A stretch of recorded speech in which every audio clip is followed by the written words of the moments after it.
예, 당원 여러분 반갑습니다. 진보전연구소에서 4차 집사회로 삼을 주제는 협동조합과 지역 사회 진보 정당입니다. 세상의 질서를 바꾸는 데는 세 가지가 필요하다고 이야기해요. 하나가 노동조합 운동이고요. 또 하나가 협동조합 운동. 그리고 세 번째가 노동자 정당 또는 진보 정당. 이 세 가지가 세상의 질서를 바꾸는 세 가지 중요한 축이라고 이야기합니다. 그건 단지 마르크스가 그렇게 이야기했을 뿐 아니고요. 여러분들이 아시는 스페인의 몬트라곤 협동조합의 지주인 돈보세 마리아 신부가 그렇게 이야기를 했죠. 그런데도 불구하고 한국 사회에서는 노동조합 운동에 대한 관심은 상당히 높아졌음에도 불구하고 실제로 협동조합 운동에 대한 관심은 그다지 주목받지 못했습니다. 그건 한국의 협동조합 운동이라 하는 것이 운동성을 상실했기 때문에 협동조합에 대한 일반의 그리고 노동자들에 대한 관심이 멀어졌기 때문이기도 할 것입니다. 그리고 또한 노동조합을 통해서 세상을 바꿀 수 있다고 하는 그 신념이 협동조합 운동에 대해서 조금 소홀히 하게 만들었던 그런 배경이기도 한 것 같습니다.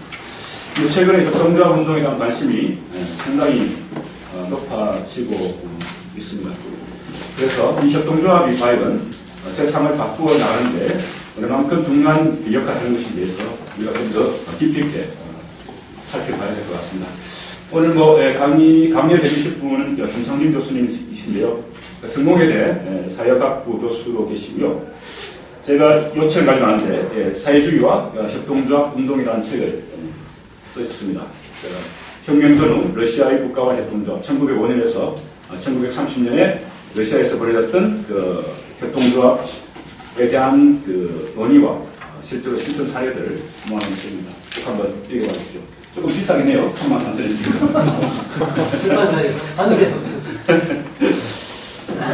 그리고 또 최근에는 퀘벡에도 다녀오신 걸로 알고 있는데요. 그래서 캐나다의 퀘벡 같은 경우는 주정부 그리고 시민사회 노동조합 힘을 모아서 사회적 경제 교수님 사회 경제라고 표현하셨는데요.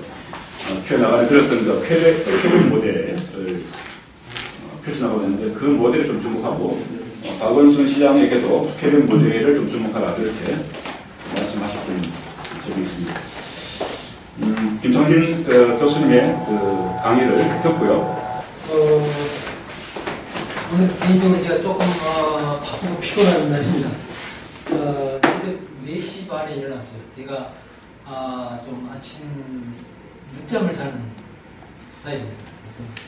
그래서 수업도 가능하면 오전에는 안 만들고 오후에 하고 저녁 약속이 있는 건 반가운데 아침 약속은 하기 싫어하는 타입인데 할 수 없이 오늘은 새벽 4시 반에 일어났습니다. 그래서 한겨레 신문에 기고할 일이 하나 있어가지고 원고를 쓰느라고 할 수 없이 어제 밤까지 보내드렸는데 담당 기자가 약속했는데 못 지켜가지고 아침에 안 보이는 거 그날까지 해서 그걸 쓰느라고 아침에 일어났는데 10시에 서울시청에서 회의가 있었습니다. 그 회의가 지역동작과 관련된 올 10월달에 사회적 경제 컨퍼런스라고 하는 걸 서울시에서 계획하고 있는데 그 자문 회의 때문에 갔다 오고 오늘 또 얘기해 왔습니다. 그러니까 메뚜기 한철 장사하듯이 굉장히 지금 여기저기서 협동조합의 권한 그런 요구가 많아가지고 여러 강연과 세미나 그런 오류가 좋다 때문에 좀 바꾸고 있습니다. 우리 조현영 박사분은 이제 잘 아는 사이라 지금 이 정당의 계보 속에서는 지금 세 번째로 왔습니다. 옛날 민노당이 있을 때 여의도에 한번 왔었고 또 많은 연구소에 갔었고 지금은 세 번째인 것 같습니다. 제가 협동조합에 관심이 있는 사람들 연구자 중에 제가 알기로는 정치학 전공자 출신으로서는 제가 유일합니다. 당연하겠죠. 협동조합하면 그게 경제사업체이기 때문에 경제학 아닌 경영학 하시는 분들이 관심을 갖는 게 당연한 거고 정치학 하는 사람이 관심을 갖는다는 거는 특별히 이제 정책 관련 또 법률 제도 관련된 내용은 이제 연구한다면 보시면 되겠죠. 그런데 저는 이제 개인적으로 아까 우리 사회자께서 좀 말씀을 하셔서 그런데 저도 러시아 가기 전에는 협동조합이라는 걸 몰랐습니다. 제가 1992년에 모스크바를 갔는데 가서 공부를 하는 도중에 제가 모스크바에 갔던 이유는 당시 소련은 망하고 있었습니다. 제가 그걸 몰랐던 것도 아니고 인정하기 싫어했던 스탈린주의자도 아니었고 망하는 건 인정을 하자는 전제에 의해서 그런데 왜 망할까? 어떻게 했을지 망하게 됐나 하는 거를 공부하는 게 필요하다고 생각했습니다. 그때 잘 아시겠지만 많은 진보적인 연구자들이 이제 소련이 망했으니까 그만두고 잘 나가는 자본주의 연구해야 된다라고 하면서 많은 사람들이 일본과 독일을 연구하자 관심을 돌렸던 시기였는데 저는 그것이 그런 움직임이 굉장히 일리가 있었다고 봤지만 모두가 다 그럴 필요는 없다고 봤습니다. 망한 역사에 대한 보고를 제대로 얻지 못하면 우리가 무슨 레닌이나 스탈린이나 트로츠키가 멍청해서 우리보다 훨씬 못해서 자기들이 일부러 망했겠느냐 나름대로 불리처한 조건에서 최선을 다하거나 좀 불가피한 조건 때문에 망했을 수 있고 또 잘못된 선택을 했을 수도 있기 때문에 우리 입장에서 그런 것들을 어떻게 봐야 될 것인가 하는 걸 공부할 필요가 있다라는 생각에서 가서 힘든 날을 버텼습니다. 그리고 이제 논문을 써야 되는데 논문 주제를 어떻게 고를까 하다가 결국 이제 협동조합이라는 테마에 주목을 하게 됐습니다. 다시 말하면 스탈린주의가 아닌 다른 어떤 형태의 현실 사회주의가 소련에서 가능했을까라고 하는 문제에 대한 답을 찾는 과정에서 스탈린주의에 의해서 폐기되어 버렸지만 그러나 상당한 가능성을 보여주었던 것 실체가 있었다. 1920년대까지, 20년대 후반까지 거기에 주목해서 또 제가 존경하던 당시 지도 교수가 역사학자였는데 경제사학자였습니다.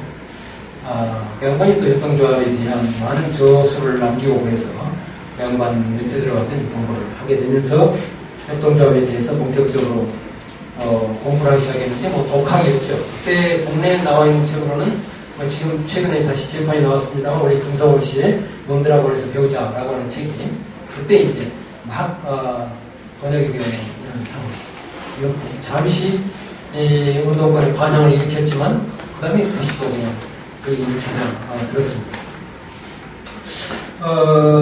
아까 어떤 여러분이 말씀하셨다시피 이제 협동조합이라고 하는 것이 과연 사회 변화, 사회 개혁의 진로에서 어떤 위상을 가지고 있느냐, 사회 변혁의 수단 또는 중요한 경로로서 의미가 있는 것이냐라고 하는 원천적인 질문에 항상 부딪히죠. 그냥 무슨 별을 주리고 경제학이라고 개명하다 하던 사람이 협동조합이라는 새로운 테마가 부상하니까 그냥 영국 논문거리로 삼는다면 그런 질문을 할 필요가 없지만 우리 사회에 대한 실천에 관심을 가진 사람으로서 협동조합을 공부한다면 항상 그 문제에 대한 고민을 안게 되고 또 영역에서 그런 질문을 받게 되고 그렇습니다. 그런 질문에 대한 하나의 생각을 오늘 여러분들에게 피력한 자리가 되겠고 그러나 저는 진보정당의 무슨 당원 활동을 한 것도 아니고 진보정당의 무슨 리더십에 있었던 사람도 아니기 때문에 바깥에서 관찰하는 사람 또는 연구자 입장에서 제안하는 것이니까 제가 무슨 협동조합과 관련된 진보정당이 취해야 될 바는 이런 거다라는 정답을 제시하는 것이 아니라 이런 점이 있지 않을까라고 하는 제안은 그런 관점에서 얘기를 들어주십니다. 지금 협동조합 붐이라고 하는 게 일고 있습니다. 그건 좀 여러분들 아마 아시겠지만 2012년 12월에 이제 3당 여야 3당 합의로 협동조합 교부가 통과돼서 1년 동안의 유예 기간을 거쳐서 지난 12월 1일부터 발효가 됐습니다. 그리고 박원순 시장이 작년 여름에 이제 협동조합 도시, 서울 협동조합 도시를 만들겠다고 선언을 했죠. 이게 굉장히 박 시장도 어쩔 수 없이 한국 사람이니까 내용도 없는데 먼저 선언부터 해놓고 이제 그걸 찍으려고 허둥지둥 이제 오늘 회의도 제가 가서 그런 얘기 했습니다. 그런데 어쨌든 이렇게 법률이 통과되고 박 시장이 굉장히 강력하게 추진 의지를 보이고 하면서 한 달 평균 지금 100개 이상의 신규 협동조합이 등록해 있는 상황입니다. 지금 300개가 넘었습니다. 올 한 해 동안 내내 지금 이런 추세가 계속될 걸로 예상이 됩니다.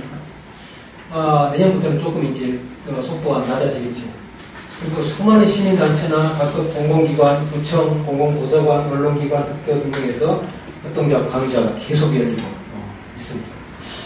그런데 여기서 제가 이제 지난주에도 여성능력개발원이라는 서울시 산하기관에서 여성 일자리 창출과 협동조합이라는 테마로 세미나를 하니까 좀 와달라고 해서 갔는데 깜짝 놀랐습니다. 그 넓은 강당에 한 300~400명이 가득 전국에서 올라오신 각 여성 단체 관련 다 모여 있었습니다. 그 열기가 너무너무 뜨거웠는데 깜짝 놀라서 너무나 열기가 뜨겁다라고 생각했는데 다른 한편으로 보면 과연 평소 진보 진영이나 또는 진보적인 언론 매체를 접하지 않는 일반인들도 과연 이런 얘기가 있을까? 저는 상당히 의심스럽습니다. 아직도 저는 이 지금 진보 진영에 직접 몸을 담고 있거나 또는 과거에 학생운동을 했거나 이 주변 사람들 중심으로 지금 열기가 일어나고 있는 것이지 그냥 우리가 소위 말하는 그냥 대중, 일반 대중에게는 상당히 지금 아직도 거리가 있는 이런 문제가 아닌가라고 짐작을 하는데 조사를 안 해봤어요. 모르겠습니다. 배경을 보면 아까 제가 이제 법률의 통과와 박 시장의 이제 드라이브 때문에 이렇게 붐이 일어나고 있다고 했는데 사실 그 배경에는 좀 더 깊은 것들이 있죠.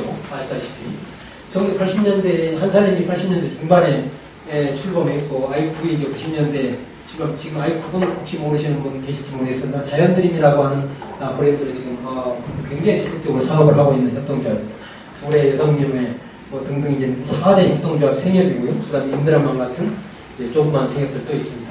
이렇게 한 30년 동안 전개된 생협운동이 매우 지금 성공적으로 나름대로 문제가 있지만 그러나 전체적으로 보면 성공적으로 지금 전개되는 이런 바탕이 있다. 그 다음에 이 협동조합 활동가들이 기본법 제정운동을 몇 년 동안 열심히 벌였습니다. 이 기본법이 뭐냐? 기본법은 모든 협동조합 부분을 다 총괄하는 법입니다. 기존에 그런 한국 협동조합 관련 법이 없었냐? 8개나 있었습니다.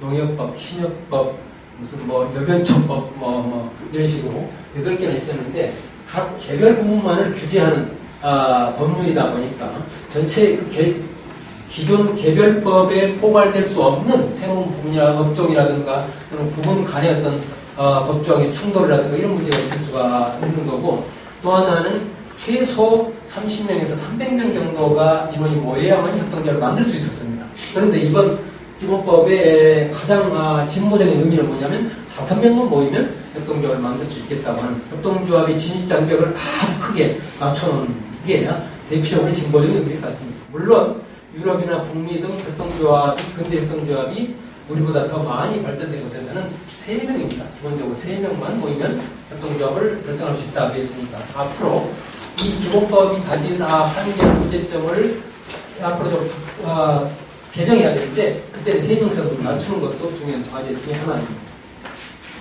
그 다음에 2008년 이후 이제 계속되는 경기 침체로 이르기도 문제가 발생하고 있고 특히 청년층과 베이비부머 세대가 이 협동조합에 대해서 대단히 큰 관심을 갖고 있습니다. 제가 개인적으로 1962년생인데요. 지금 베이비부머의 가장 가운데 있죠. 58년에서 63년 사이를 흔히 베이비부머의 핵심 세대를 잡는데 지금 이제 58년생이면 우리 나이로 56세, 만 55세니까 은퇴를 하고 있습니다. 그러니까 앞으로 5년에서 10년 동안 계속 베이비부머들이 쏟아져 나올 상황인데요.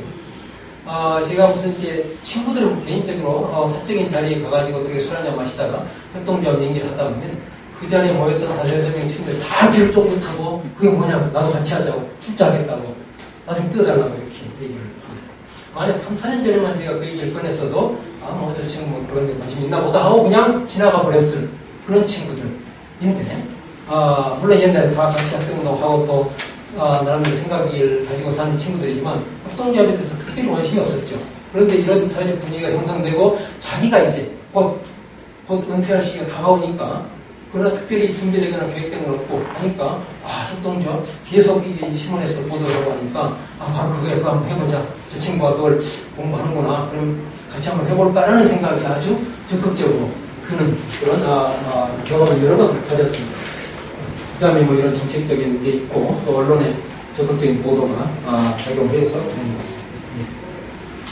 그러면 지금 전망하기 일정 막 이제 활동력 붐이 일고 있으니까 저는 올 한 해 동안은 계속 되리라고 봅니다. 근데 내년부터는 이제 나름대로 조금 문제들이 생기면서 이제 상황이 조금 이렇게 찾아들어가지 않을까 싶은데 어쨌든 우리 사회에서는 모든 문제가 한번 각광을 받으면 한 2, 3년을 가지고 봅니다. 그러다가 이제 이렇게 푹 꺼져버리는 이런 상황이 이제 반복이 되는데 이게 이제 지역사회 주민들의 오랜 경험 및 역량 강화에 기반을 둔 교통조합 모델의 장점이 충분히 막 이렇게 확장되는 것이라기보다 기본법의 통과와 정부의 정책 주도로 형성된 측면이 지금은 크다라고 하는 거죠. 그러니까 위로부터 붐이 조성되는 측면이 크다라고 합니다. 그리고 경제사업, 협동조합은 경제사업체란 말이에요. 무엇보다 사업체다.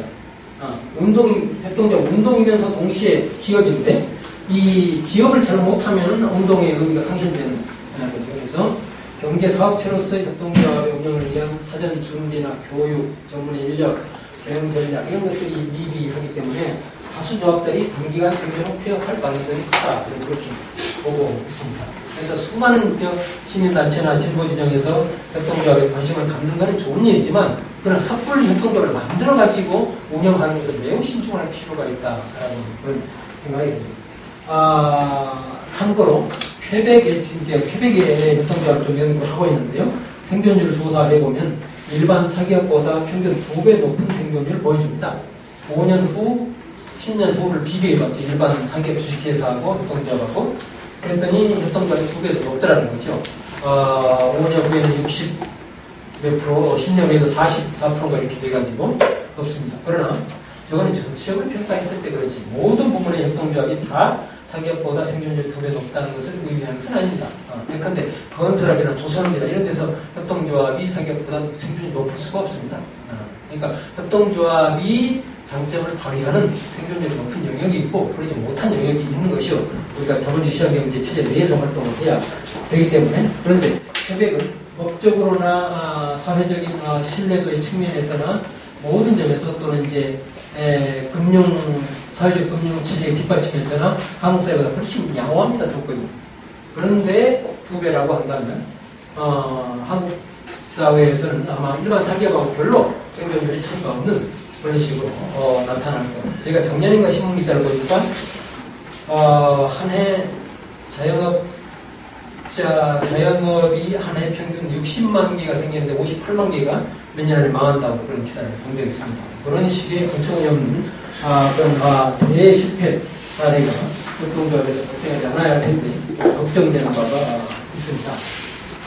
그럼에도 불구하고 일부에서는 개별적인 협동조합 또는 일부 지역에서 예컨대 한국에서 예를 들자면 강원도 원주라든가 충남 홍성이라든가 전라도 원주라든가 또는 뭐 서울의 마포라든가 등등에서 이제 협동조합들이 나름대로 체를 잡고 있는 상황을 보이고 있는데 일부 개별적인 또는 지역의 협동조합들의 성공 모델이 아마 나타날 걸로 이렇게 보이고 있습니다. 그래서 이들이 이제 민관 협력의 지역 개발이라든가 또는 주민 주도의 사회복지 체계라든가 경제 민주화로서의 대안의 가능성이 이 부분 제가 나중에 다시 말씀드리겠습니다. 이런 것들이 조금 현실화될 성과를 거둘 수 있을 것이다라고 생각합니다.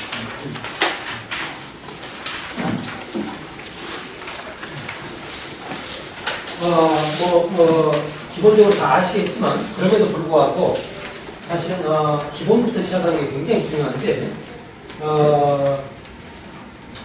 협동조합의 정의와 치권, ICA라고 하는 세계협동조합연맹에서 정한 겁니다. 세계협동조합연맹은 그러니까 주기적으로 회의를 열어가지고 협동조합의 정의와 부분, 뭐 여러 가지 정책 이런 것들이 이제 국제적으로 논의해서 정하는 그런 자리를 마련하는데 이게 1990년대에 만들어진 그런 정의입니다. 공동으로 소유되고 민주적으로 운영되는 사업체를 통해서 공통의 경제사회 문화적 필요와 욕구를 충족시키고자 하는 사람들이 자발적으로 결성한 자율적인 조직이다. 겉으로 보기에는 굉장히 좋은 말만 다 써놓은 것처럼 보이지만 현실적으로는 이 정의를 지킨다든가 현실의 협동조합을 이 정의에 기초해서 판별한다든가 하는 것은 대단히 쉬운 문제가 아닙니다. 매우 어려운 문제입니다. 공동으로 소유되고 민주적으로 운영되는 jointly owned and democratically controlled 라고 되어 있는데 이게 과연 뭘 의미하느냐, 공동으로 소유한다는 게 뭘 의미하느냐, 민주적으로 통제한다는 게 뭐냐, 이게 쉬운 문제가 아닙니다. 실제 현실에서 들어가 보면 어느 정도까지를 공동으로 소유한다고 할 것이며, 예컨대 협동조합의 결성에서부터 의사결정, 운영 또는 협동조합의 해산 시에 그 재산의 분할 문제, 이런 것들이 많은 문제가 법적으로 또는 제도적으로 관행적으로 많은 문제가 얽혀 있습니다. 쉬운 문제가 아닙니다. 또 하나 이제 공통의 경제, 사회, 문화적 필요와 욕구라고 했습니다. 굉장히 광범위하게 협동조합을 정의하고 있습니다. 아까 제가 협동조합은 경제사업체라고 말했는데 당연히 경제적 필요와 욕구가 1차적인 것이지만 그럼에도 불구하고 협동조합은 이 사회, 문화적인 필요와 욕구라고 하는 것까지 광범위하게 인정을 하고 있습니다. 이것이 바로 협동조합이 지역사회에 기여하고 사회운동으로서 의미를 지닐 수 있는 대단히 중요한 포인트다. 사회 문화적 필요와 욕구를 반영한다고 합니다. 그 다음에 자발적으로 결성한 자율적인 조직이다. 협동조합의 독립성, 자주성 이런 것들을 의미하는 것인데 이 부분도 그렇게 단순하지 않습니다. 협동조합의 독립성과 자주성을 어디까지 볼 것인가 라고 하는 것이죠. 정부와의 관계를 어떻게 설정할 것인가. 그냥 협동조합은 자율적인 조직이어야 되니까 일체 정부로부터의 어떠한 지원, 간섭은 물론이거냐 지원도 받지 말아야 되는가. 아니면은 간섭은 받지 말아야 되지만 지원은 받을 수가 있는가. 어느 정도까지를 지원이라고 봐야 될 것인가 라고 하는, 이러다 결코 간단치 않은 문제도 현실에서는 발생합니다. 원칙이 7가지가 원칙이 있는데요. 자발적이고 개방적인 조합원 제도, 협동조합은 누가 의무적으로 요구하는 게 아니고 자발적입니다. 그러나 실제로는 제한적일 수 있습니다. 원칙적으로 협동조합에 가입하고자, 협동조합 결성하고자 하는 사람들을 인종이나 성이나 종교나 이런 거에 따라 차별하지 말라고 하는 것이지, 실제로는 예컨대 농업협동조합을 결성한다 할 때 도시의 상공업에 종사하는 사람이 농업협동조합에 가입하고 싶다고 해서 가입시켜준다면 차별 금지이기 때문에 개방적인 조합을 가입시켜준다면, 그리고 그런 상공업에 종사하는 사람들이 꽤 비중이 높다면 그 농업협동조합 정체성은 어떻게 될 것인가 하는 거죠. 이럴 때는 그 정관에 따라서 실제로 직접 농업에 종사하는 사람으로 한정한다 라든가, 또는 과거에 농업에 종사하는 사람들까지 포함한다라든가, 이렇게 여러 가지 제한 규정을 두게 됩니다. 실제로 어떤 업종에 어떤 형태의 협동조합을 만드느냐에 따라서 이 첫 번째 규정은 사실상 조금 제한적인 조항을 둘 수 있는 겁니다. 그 다음에 조합원에 의한 민주적 관리라고 하는 것도 이제 당연히 의사결정과 정책 수립에서 2인 1표, 주식회사가 1주, 1달러 1표라고 한다면 협동조합은 2인 1표라고 하는 것인데요. 저 2인 1표도 어디까지 적용될 것인가? 실제 모든 조직이 그렇지만은, 조직의 규모가 커지고 의사결정 구조가 복잡해지면 1인 1표를 모든 수준에서 다 관철시킬 수가 없습니다. 예컨대 소비조합 같은 경우가 대표적인데, 협동조합에 생산자 조합이 있고 소비조합, 노동자 조합, 이런 복합적인 다중의 이해기 관계자 조합 등이 있는데, 소비조합이 조합은 서로 가장 많습니다. 소비자가 조합원입니다. 그러니까 한살림, 아이콘, 아까 여성민회, 두레 등등입니다. 소비조합은 적게는 30명, 100명이 조합원일 수도 있지만 많게는 500만 명이 조합원이에요. 소비조합. 소비조합이 밑으로 만든 협동조합. 조합원이 500만 명, 300만 명. 이거 어떻게 해서 매 수준마다 의사결정 과정에서 1인 1표가 작동될 수 있겠습니까? 현실적으로 불가능한 것이죠. 그럴 때 1인 1표가 관철될 수 없는 수준의 의사결정을 어떤 방식으로 보완할 것인가 라고 하는 매우 창의적인, 실천적인 이런 또 제안이 또 요구되는 그런 부분이기도 합니다. 그 다음에 조합원의 경제적 참여는 이제 처음 협동조합을 만들 때 출자를 해야 되고, 협동조합이 만들어지면 계속 그걸 이용해야 되는 의무가 있고, 또 협동조합의 사업을 해서 나오면 배당을 해주는데, 배당금 중에 일부는 다 배당하지 않고 적립금으로 남긴다라고 하면서 동의해야 됩니다. 그걸 뜻합니다. 그 다음에 자율과 독립, 아까 얘기를 했는데, 전에는 자유가 독립해서 국가 권력이 더 중요한 역할을 했습니다. 국가 권력으로부터 독립성을 중시하게 되었는데 지금 뭐 당연히 외부 자본으로부터의 독립성이 그 정부에 못지않게 더 중요하게 부각이 되고 있습니다. 왜냐하면 이 자본주의 시장 경제에서 활동해야 되는 협동조합의 특성상 자본주의적인 주식회사하고 경쟁을 하거나 또는 협력해야 되는 관계가 생깁니다. 그러니까 협동조합은 항상 자본주의 기업들과 경쟁하기만 하는 것은 아닙니다. 자본주의 기업들과 협력하기도 합니다. 심지어 자본주의 기업들의 로고를 달고 그 안에 들어가서 사업을 하기도 합니다. 현실에 있어서는 매우 간단한 문제가 아닙니다. 그러니까 소비조합 같은 경우 물류를 장악해야만이 대기업의 유통대자본으로부터 한국의 무슨 신세계라든가 이마트, 롯데마트로부터 벗어날 수 있는데 유통망을 장악하지 않은 상태에서 한국의 소비조합이 과연 이 대자본과 경쟁만 하면서 조속할 수 있느냐? 불가능합니다. 그러니까 어느 정도 선에서는 대결하면서 어느 정도에서는 경쟁하고 어느 정도에서는 결합하면서 협력하면서 이렇게 갈 수밖에 없는 그 현실이 존재하는 겁니다. 그 다음에 이제 5번, 6번, 7번이 아주 중요한데요. 교육, 훈련 및 정보 제공. 협동조합은 교육과 훈련이 없으면 일반 사기업과 다를 바가 없다. 라고 말해도 과언이 아닙니다. 협동조합은 잘돼도 망하고 못돼도 망하는데 못돼도 망한다는 것은 사업을 못해서 망하니까 그건 당연한 건데 잘돼도 망합니다. 잘돼서 망한 사례가 꽤 많이 있는데 대표적인 사례는 캐나다에서 가장 큰 생산자 협동조합이었던 사스키치완 핏풀이라고 하는 협동조합인데 몇 년 전에 주식회사로 넘어가 버렸습니다. 캐나다가 국제적으로 자랑하던 밀 생산자 협동조합. 캐나다 워낙 영토가 넓고 밀 많이 생산하니까요. 그런데 이 협동조합의 사업 규모가 커지고 의사결정 구조가 복잡해지고 그러면서 경영진과 일선 조합원들과의 관계가 멀어지게 되고 조합원들이 그 협동조합 내부에서 무슨 일이 일어나는지 잘 알지 못하고 통제하지 못하면서 경영진과 이사진에서 욕심이 생겨가지고 외부에서 자본을 끌어들여가지고 더 사업을 규모를 키우고 사업을 다각화하고 시장 점유율을 더 높이다. 그러니까 결국은 그들에게 의사결정권을 허용해주는 이런 방식이 되고 결국은 많은 자본시장에서 돈이 몰리게 되고 하면서 주식회사로 전환하는 불가피하다. 이런 결론을 내리는데 조합원들은 어떻게 될지도 모르고 있습니다. 이게 심각한 문제입니다. 성공해서도 망할 수 있다는 거죠. 그래서 협동조합은 잘 될 때 오히려 협동조합의 기본 정신과 원칙, 협동조합은 조합원들의 이익을 위해서 만들었다. 그리고 협동조합의 사업이 잘 될수록 지역사회에 기여하는 것이 협동조합의 사회적 미션이다라고 하는 것을 유지하지 않으면 협동조합은 결국 주식회사하고 별 다를 바가 없게 되는 상황이 되는 거죠.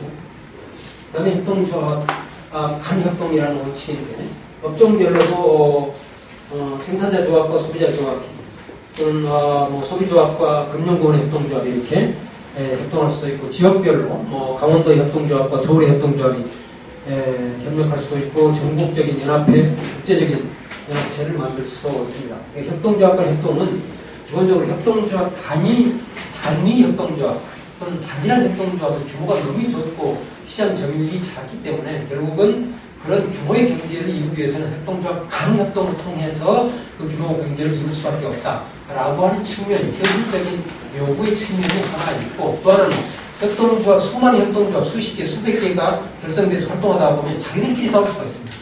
그래서 불필요한 경쟁을 지양하기 위해서는 협동조합, 간협동이라는 원칙이 지켜져야 필요가 있다 하는 거죠.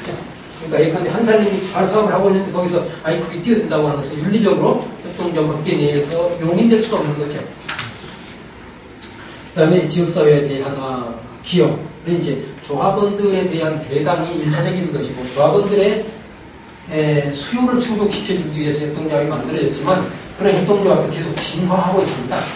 처음에 만들어졌던 것은 배타적으로 조합원들의 이익을 도모하는 것이었지만 점점 시간이 갈수록 그렇게 배타적으로 조합원들만의 이익을 추구하는 것은 또 다른 문제가 발생할 수 있다. 외부인들의 입장에서 볼 때는 이게 협동조합이 자신들만의 집단적 이익을 추구하는 그런 업체로 전락할 수 있고 그렇게 보이기 때문에 지역사회에 개방하는 이런 태도가 필요하고 지금은 직접적으로 생산자나 소비자가 아니어도 지역사회 구성원들을 조합원으로 받아들이는 이런 다중 이해관계자 또는 연대 협동조합 모델이 새롭게 지금 진화하면서 발전하고 있습니다.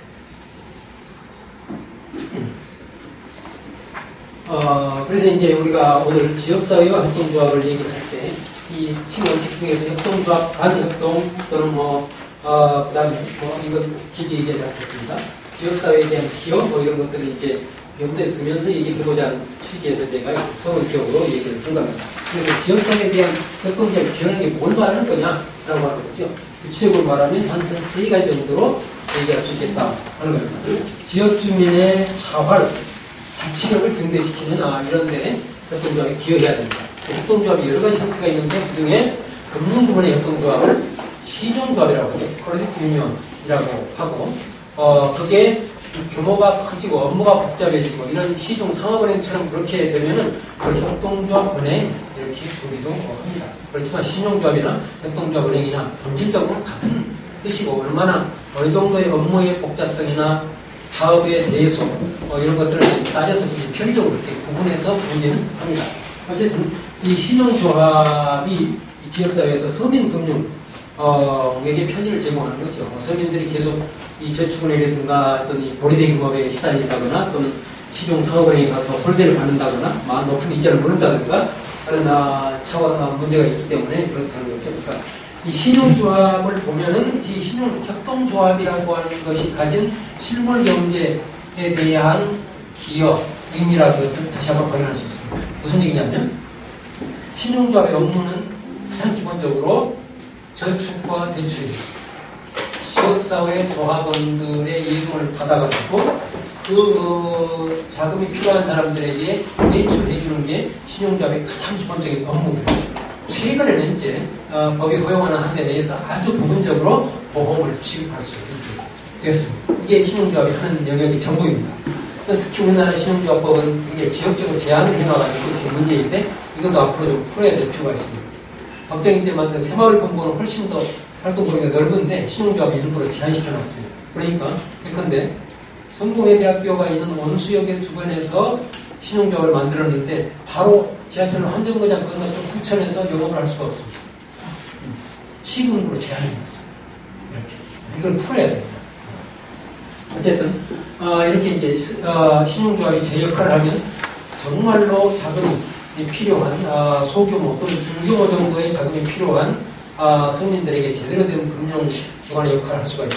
그런데 자본주의 체제에서의 시중 상업은행은 기본적으로 주식회사로서 은행 자체가 이런 거래대금업을 추구를 하기 때문에 결국은 정말로 자금이 필요한 서민들에게는 높은 이자를 받고 높은 카드 수수료를 받고 정말로 그 카드 수수료나 이자를 충분히 부담할 능력이 있는 대기업이나 재벌기업에게는 수수료를 낮춥니다. 소위 신용이 좋은 이유로 신용 등급이라는 걸 매겨가지고 거꾸로 하는 거죠. 그러니까 실물 경제와는 거꾸로 움직이는 게 시중상업은행의 사업의 논리고 원리입니다. 정말로 자금이 필요한 사람들에게 이자를 낮게 받거나 안 받고 빌려줘야 되는 게 금융기관의 제대로 된 금융기관의 역할일 텐데 자본주의 체제 금융은 반대입니다. 가난한 사람들에게 더 높은 이자와 수수료를 매기고 부자들에게 낮추는 이런 역할을 하는 거죠. 그래서 신용조합이 그대로 된 협동조합 기관이라면 그것을 금융기관의 역할을 근본적으로 제대로 세워야 된다 하는 거죠. 그 다음에 이제 지역사회, 교육, 문화활동 같은 것들은 이제 지원해주는 역할을 하고 있고 그 다음에 두 번째는 이제 협동조합의 직접 활동의 결과와 관련해서는 이제 조합원들에게 연말 결산해서 배당을 해주고 남는다면 근데 연말 결산을 그럼 어느 정도 해줘야 남느냐라고 하는 것은 협동조합마다 다 다릅니다. 정관에 따라서 우리 협동조합은 교육이라든가 문화적 수요를 충족시키기 위해서 만든 협동조합이기 때문에 배당을 하지 않는다. 이렇게 정할 수 있습니다. 그 다음에 지금 발효된 협동조합 기본법에는 일반 협동조합과 사회적 협동조합이 있는데 사회적 협동조합이라고 하는 것은 예컨대 독거노인이라든가 장애인이라든가 취약계층의 일자리를 만들어주거나 또는 지역사회의 수요에 직접 부응하기 위해서 만드는 협동조합이기 때문에 사회적 협동조합은 배당을 할 수가 없습니다. 법적으로. 일반 협동조합만 배당할 수 있는데 일반 협동조합도 정관에 따라서 배당을 할 것인지 말 것인지 자유롭게 정할 수가 있고 정한 범위 내에서 움직이는데 결국은 사업의 성과에 달려 있는 거죠. 그래서 배당을 하고도 남는다고 한다면은 지역사회에 환원하는 형태인데 장학금이라든가 취약계층 지원, 지역사회 공모 프로젝트의 전반입니다. 대체로 협동조합마다 나라마다 법적인 조건에 따라 다르지만 대체로 협동조합이 연말결산 후에 수익을 배분하는 것은 세 가지로 나눕니다. 하나는 조합원들에 대한 배당, 두 번째는 경제 위기 상황에 대비해서 또는 향후에 다른 사업 다각화를 위해서 적립금을 남겨둡니다. 세 번째가 지역사회에 대한 기여. 크게 협동조합은 연말결산은 이 세 가지로 대체로 이제 그 수익을 나누게 됩니다만은 뭐 협동조합에 따라서 다른 항목을 설정할 수도 있습니다. 예컨대 캐나다에서 가장 큰 소비자 협동조합인 MEC라고 하는 등산 야외 장비 협동조합은 이 업종 자체가 등산이나 야외 활동을 전문으로 하는 그런 곳이기 때문에 환경보호에 앞장섭니다. 그래서 특별히 매출의 1%를 반드시 매년 환경보호 운동에 쓰도록 이렇게 비용이 넣는 등 협동조합 업종마다 좀 다른 특징이 있습니다. 그 다음에 지역개발 협동조합이 있는데요. 제가 이제 나중에 표현 얘기할 때 다시 한번 언급을 하겠습니다만 우리나라에는 아직 없습니다. 그런데 퀘벡에서 지금 굉장히 번성하고 있는데 우리나라에 비슷한 역할을 하는 건 있어요. 특히 이제 강원도 시장 들어와가지고 지금 저 금방동에 가면은 마을 종합지원센터라고 하는 걸 만들어놨습니다. 그래서 서울시에서 만들었는데 지금 구청 단위까지 지금 만들어지고 그런 상황인데 그래서 소위 커뮤니티 비즈니스다, 마을 기업이다 라고 해가지고 이 동네 단위에서 하나 동 또는 구 단위에서 이루어지고 있는 각종 여러 가지 사업체나 협동조합이나 사회적 기업이나 등등 이런 NPO 활동 이런 것들을 지원하는 법적, 기술적으로 지원해주고 재정도 이런 금융기관에서 받을 수 있도록 주선해주고 하는 이런 역할을 해주는 조직인데 우리는 뭐 마을 종합지원센터 이렇게 돼 있고 퀘벡은 그 자체가 협동조합으로 되어 있는 그런 차이가 있습니다. 그러면 이제 아주 뭐 원론적인 이야기니까 뭐 저런 얘기는 굳이 이 진보정의당에까지 와서 하나 하실지 모르겠지만 종종 우리가 용어를 제대로 써야 이게 정책에 있어서나 이 대중들 대할 때 있어서 대중사업을 할 때도 저는 이게 필요하다고 보는데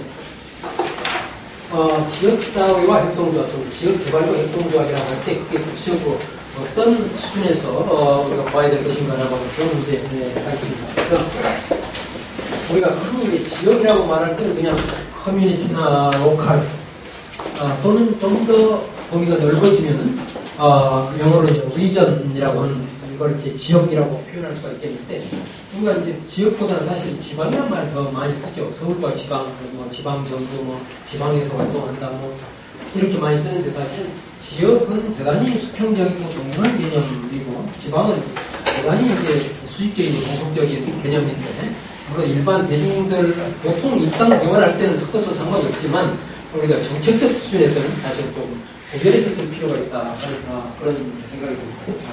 그래서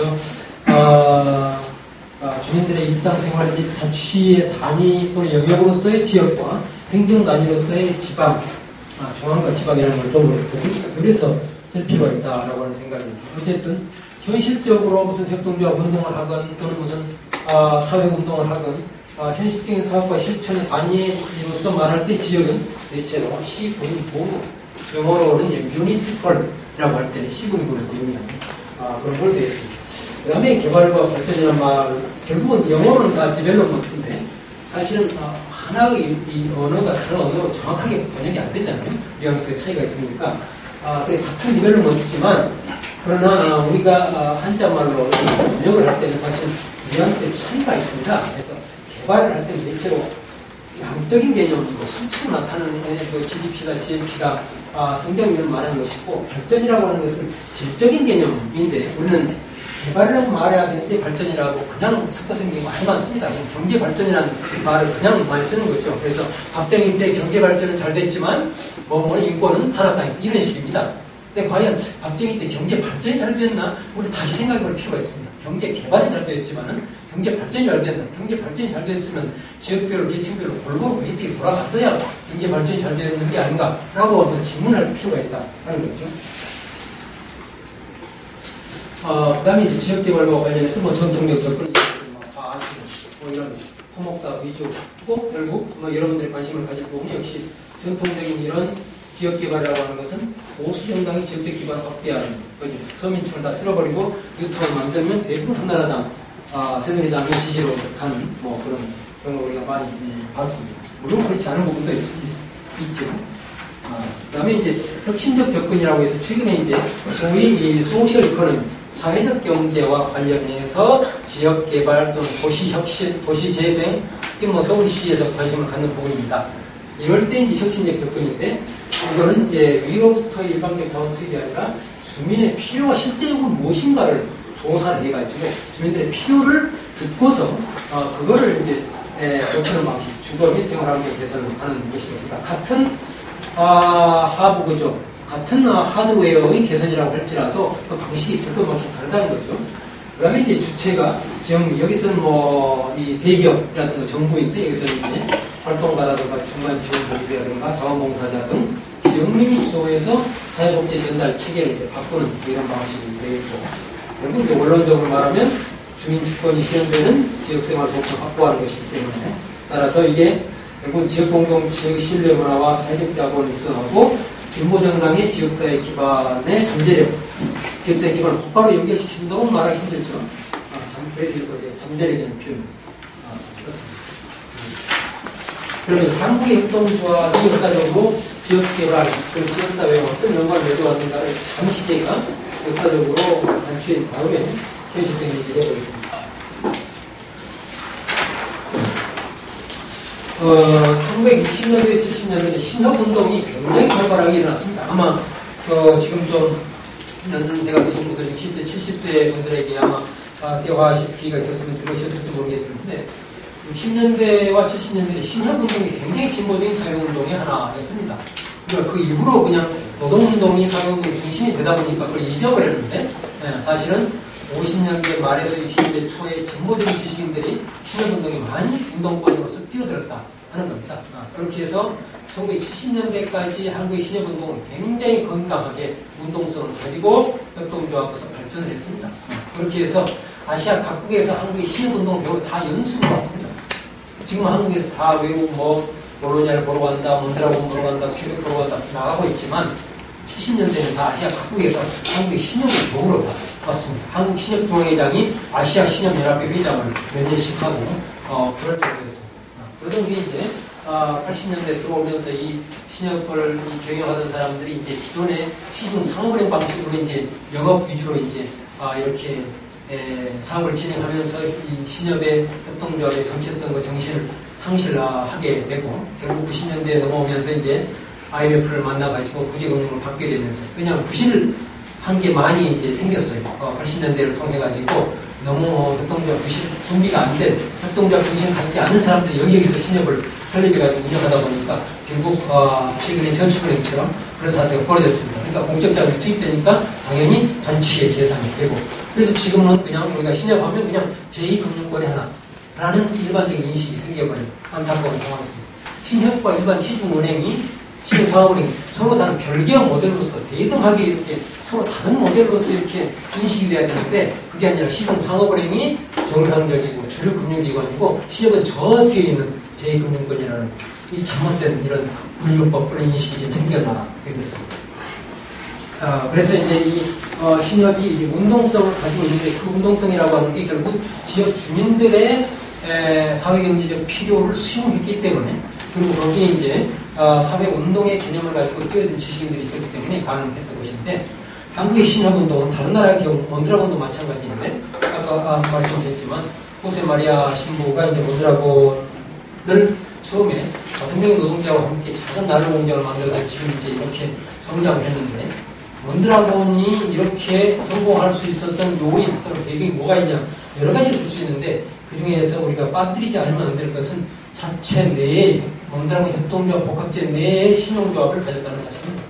자체 내에 금융기관을 가졌다는 사실이 이 금융기관이 단순히 다른 협동조합들을 재정적으로 지원해주는 역할을 한 것이 아니고 협동조합을 새로 설립하거나 또는 기존의 협동조합에 문제가 생겼거나 하면 컨설팅 해주는 역할까지 했습니다.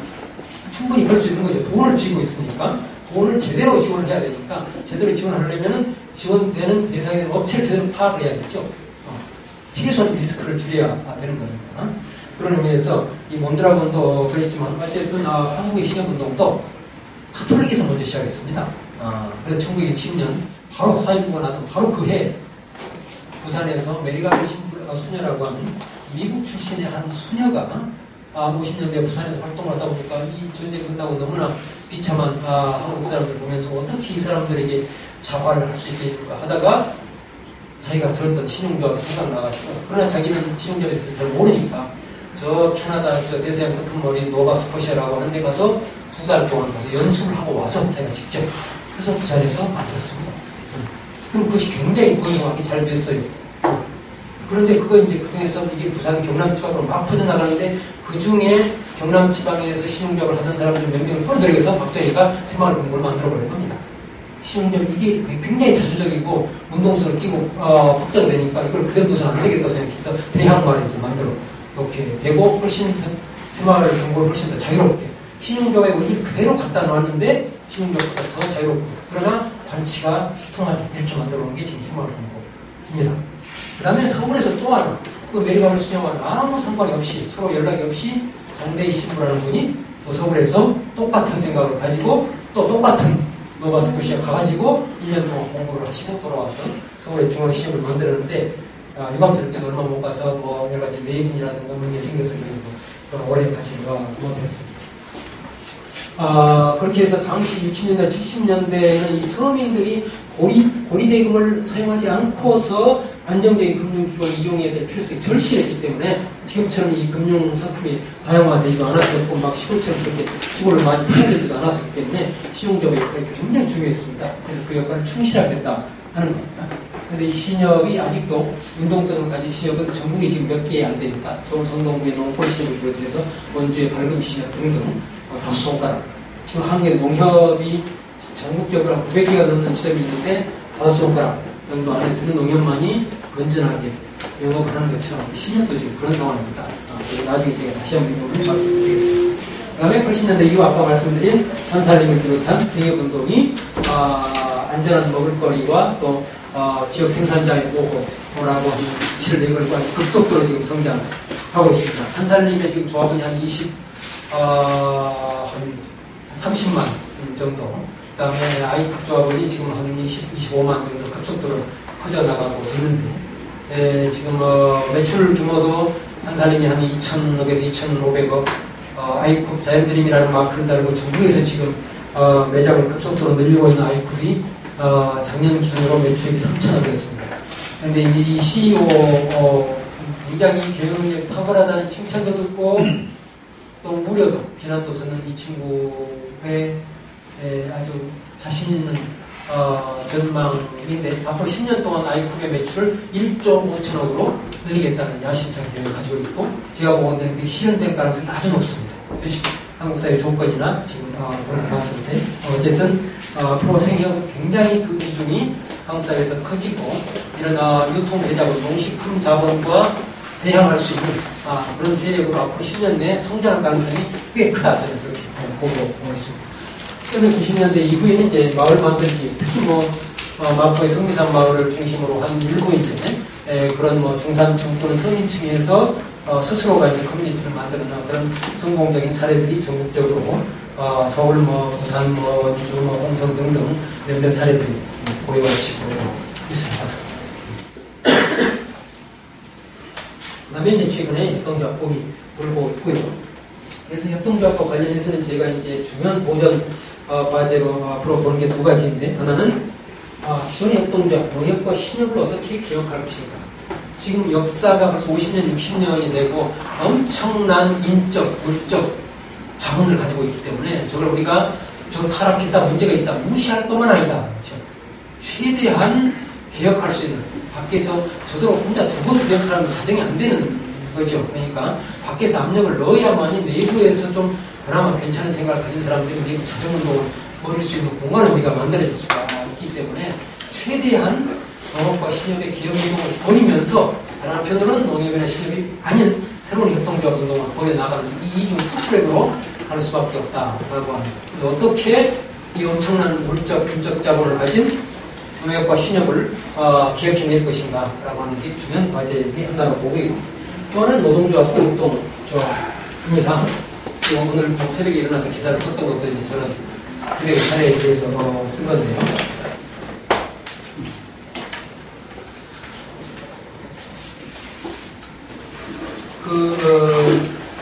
최근에 작년과 올 초에 제가 민주노총 관련 강의에 2번 가서 얘기를 했습니다. 협동조합에 관해서 얘기해달라고.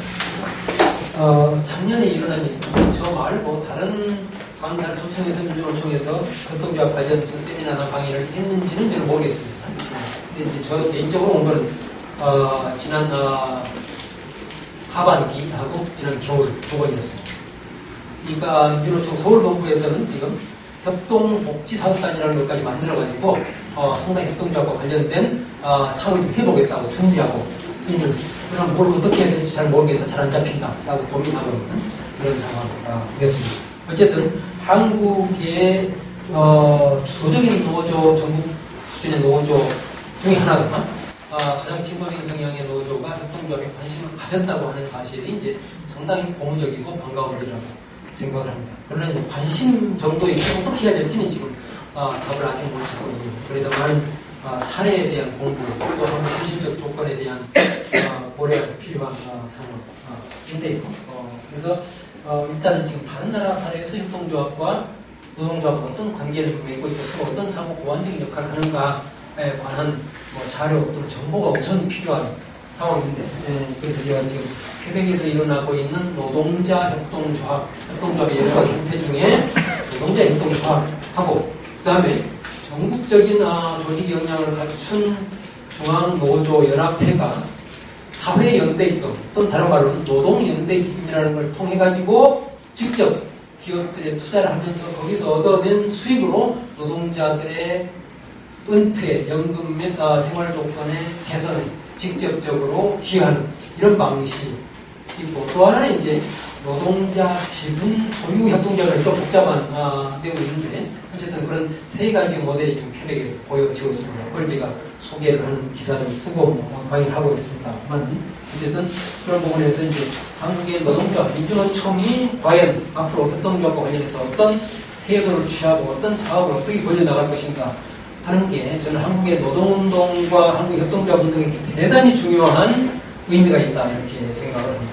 물론 이런 조직운동과 상관이 없는 일반인들의 하는 협동조합도 그 자체가 굉장히 중요한 것이지만, 이미 수만 명, 수십만 명의 조합원을 가진 조직에서 협동조합에 대한 건전한 관심을 가지고 사업을 한다는 것이 대단히 중요한 일이다라고 생각을 하기 때문에, 저는 이제 개인적으로는 협동조합에 대한 연구자이자 교육자의 한 사람을 자임하면서 이 노조에서 어떻게 협동조합을 잘할 수 있는가 하는 것 같고, 또 하나는 종교기관에서 한국의 그 엄청난 회원들을 거느리고 있는 종교기관에서 어떻게 협동조합 친화적인 이런 문화를 만들고 협동조합에 관여하게 할 수 있는가 하는 걸 좀 개인적으로 중요한 과제에서 하고 있습니다. 물론 개신교는 저는 별로 기대하지 않고요. 가톨릭과 불교 쪽에는 상당한 성공이 워낙 교포가 적지만 상당한 이제 가능성이 있다고 보고 있습니다. 그다음에 협동조합과 진보정당인데요. 아까 제가 말씀드렸던 것처럼 제가 직접적으로 진보정당의 무슨 당원이나 지도부나 일선 활동가가 아니었기 때문에 여러분들이 실제 활동하면서 느끼는 것과는 괴리가 있다. 좀 수상적이게 이렇게 느낄지도 모르겠습니다. 저는 그냥 바깥에서 연구자, 관찰자 입장에서 이렇게 제안을 해보는 겁니다. 협동조합은 이제 공유경제, 요새 공유경제라는 말이 쓰이고 있습니다. 상품과 서비스를 처음에 생산할 때부터 그럴 수도 있고, 아니면 나누는 것을 나눠 가질 수도 있는 거죠. 그래서 이 공유경제 또는 경제민주화를 실현하는 가장 중요한 사안 중에 하나다. 그럼 경제민주화 얘기하면서 재벌기업의 규제를 주로 얘기를 한다는 것이죠. 그거는 기존에 있는 제도의 잘못된 것을 어떻게 고칠 것인가 하는 점에서는 대단히 중요한 것이지만, 그것만으로는 안 되는 거죠. 그러니까 자본주의 체제가 존속하는 한 신세계 부회장 그 친구가 한 얘기 있지 않습니까? 우리 골목 상권에서 장사하는 게 자본주의 체제 사업의 자유인데도 뭐라고 하느냐라고 했던 그런 논리를 과연 우리가 근본적으로 부정할 수 있는가라고 하는 거죠. 정책적으로는 그게 서민 골목상인들에게 피해가 되고 사회적 야구를 초래하기 때문에 막아야 된다라고는 말할 수 있지만 철학적, 원론적 의미에서 그 친구 말을 반박할 수 있는가? 자본주의에 우리가 용인하는 이런 문제 제기가 필요합니다. 사실은. 그랬을 때 재벌기업을 규제하는 것과 함께 그건 당연히 이루어져야 할 것이지만 재벌기업이 아닌 다른 대안의 사회경제 시스템을 무엇을 만들어낼 것인가 하는 점이 경제민주화의 핵심적인 파도가 되는데 바로 그 두 번째 문제로 접근하는 통로가 바로 협동조합만은 아니지만 협동조합 중요한 수단이다 하는 거죠. 그 다음에 작년 대선에서 그렇고 지금도 여전히 그렇습니다. 우리가 복지국가 계속 얘기를 많이 해왔습니다. 워낙 복지국가의 수준이 이제 이 GDP에 비해서 낮으니까 그렇고 스웨덴 모델이 다시 한번 각광을 받고 그렇습니다만 저는 이 복지국가 복지사회라고 말할 때 지금 우리가 얘기하고 있는 것, 염두에 두는 것, 스웨덴에서 배우고자 하는 것은 국가복지라는 거죠. 국가가 조세 수입을 늘려서 사회보장 기관이나 사회복지사들을 많이 고용해서 사회복지에 혜택을 늘려주는 걸 지금 염두에 두고 있다. 물론 그게 지금 우리 박정희 개발경제 모델에서는 그 부분이 보편적인 의료복지 체계 말고 다른 부분에서는 숭숭공이 두개이기 때문에 당연히 복지 예산이 늘어나야 되고 더 많은 사회복지 기관이 확충되어야 되고 더 많은 사회복지가 제공되어야 하는 것은 맞단 말이죠. 교육과 의료, 주택 부분에 있어서. 그러나 그것만으로는 부족합니다. 우리의 최종 목표는 국가복지 예산은 안 되고 말 그대로 사회복지. 우리가 복지를 얘기할 때는 주로 국가복지를 얘기하면서 그걸 말은 사회복지라고 합니다. 우리나라 대학에 개설되어 있는 학과들은 소셜 웰페어, 사회복지학과. 그러나 실제로 교복 활동을 해서 국가복지를 시행하고 있습니다. 그래서 국가가 주도하는, 국가 예산으로 국가가 주도하는, 국가 공무원이 시행하는 이런 복지는 당연히 국가로서 국민의 조세 수입으로 운영되는 정부로서 당연히 해야 될 몫이지만 그러나 그게 우리 최종 몫이 될 수 없다. 최종 목표 될 수 없다. 저는 그렇게 생각합니다. 국가복지는 보완물이 되어야 된다. 다만 우리 사회가 워낙 수준이 낮기 때문에 지금은 그것이 주요 정책 과제로 제기되지만 우리는 그러나 적어도 이론적으로는 진보 정당의 목표로서는 사회복지가 목표가 되어야 된다라고 합니다.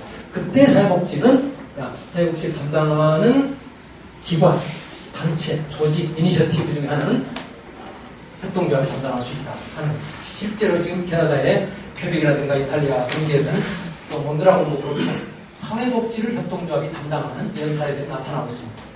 이거는 양면성이 물론 있습니다. 하나는 국가에 의존하지 않고 시민사회 스스로가 돌봄의 문화, 복지를 스스로가 만들어나가는 긍정적인 측면이 하나 있고 또 하나는 신자유주의 이데올로기 하에서 작은 정부를 지향하는 국가들이 자신들의 짐을 또 넘기는 부분이 있습니다. 시민사회.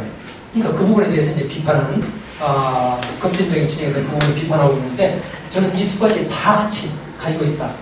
그러니까 국가에서 짐을 떠넘기실 것이기 때문에 우리는 그걸 막을 수가 없다라고 하는 관점에는 저는 동의하기 어렵다. 그런 부분이 있지만 그러니까 그런 부분에 있어서 적극적으로 국가, 정부기관과 협력을 통해서 파트너십을 통해서 그걸 대기업에게 넘기지 않고 우리가 민영화라고 할 때는 사실 사유화를 민영화라고 하잖아요. 근데 그 민영화에 사실 협동조합이 뛰어들어서 맡아야 된다는 거죠. 인천공항의 급유시설을 작년에 대한항공에게 맡겼습니다. 협동조합이 현재 한국 협동조합의 힘으로서는 인천공항을 맡을 수가 없죠. 그 엄청난 덩치의 사업을. 그렇지만 인천공항이 가지고 있는 수많은 설비 중에 하나를 맡을 수 있다 이겁니다. 왜 그걸 대한항공이나 아시아나에만 넘겨줘야 되느냐. 그래서 저는 한국협동조합 운동이 앞으로 진출해야 될 중요한 부문 중에 하나가 공공설비의 관리에 대한 부분을 진출해야 됩니다. 국립공원 관리에서부터 여러 가지 시설 공단에서부터 지금 민간에게 위탁하고 있거나 또는 대기업이 지금 입지하고 있거나 이런 부분들이 많이 있는데 그야말로 협동조합이라는 공공성을 지향하는 경제사업체와 그 다음에 기존의 국가의 설비의 공공성을 유지하는 것이 이념적으로 전맥이 되기 때문에 그렇다 하는 것이죠.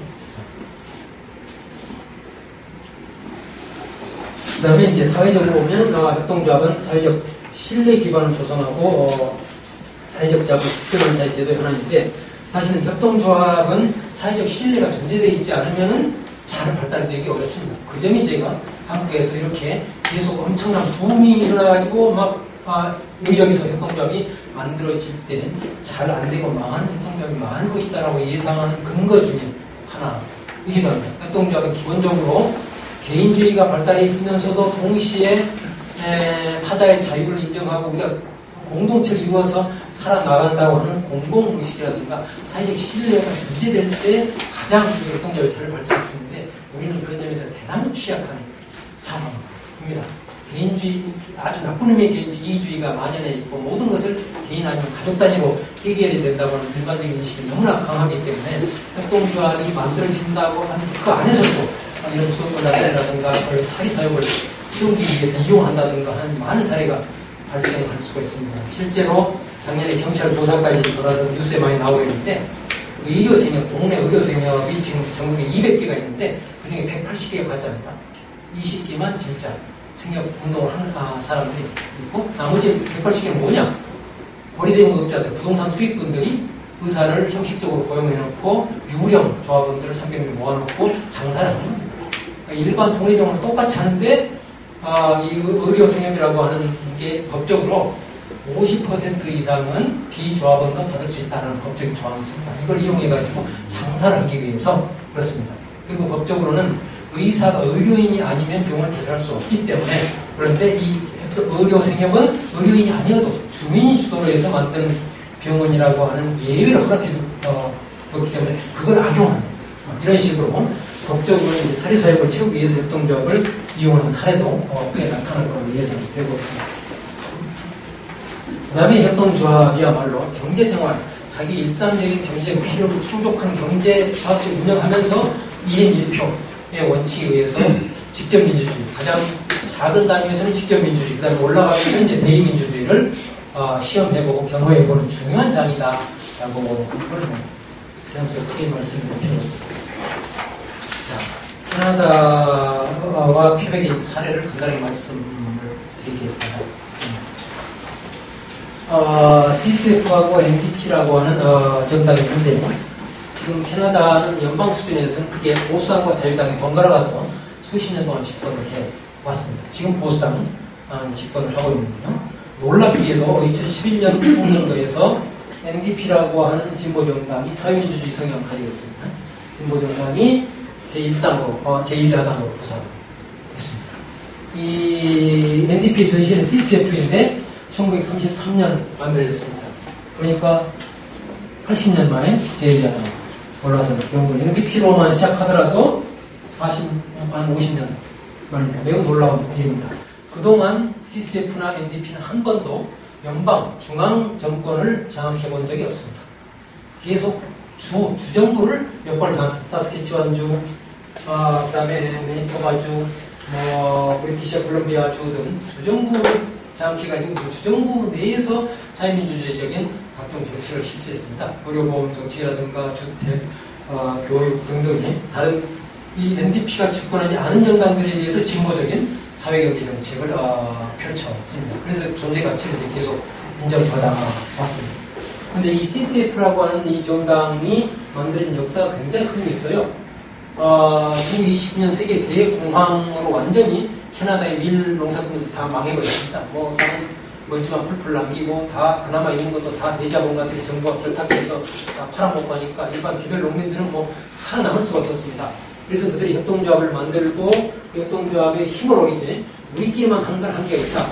그래서 노조하고 같이 하자. 그래서 노조가 같이 연합전선을 펴고 거기에 진보적인 사회주의 인텔리gence들이 합쳐가지고 1933년에 북미 대륙에서는 최초로 사회민주주의 정당을 만들어졌습니다.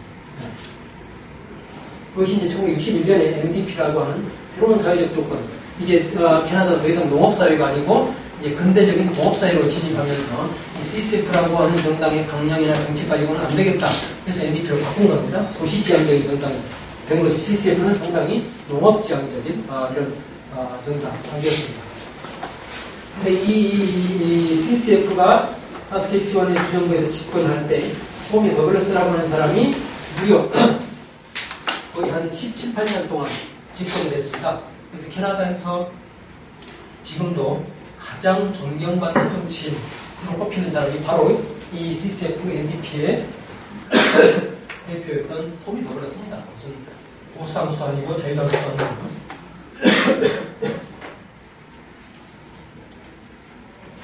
그럼 이 사람이 왜 그렇게 캐나다에서 가장 존경받는 정치인이 되었냐면 대표적인 여러 가지 업적이 있지만 대표적으로는 캐나다에서 최초로 보편적인 의료보험제도를 도입했습니다.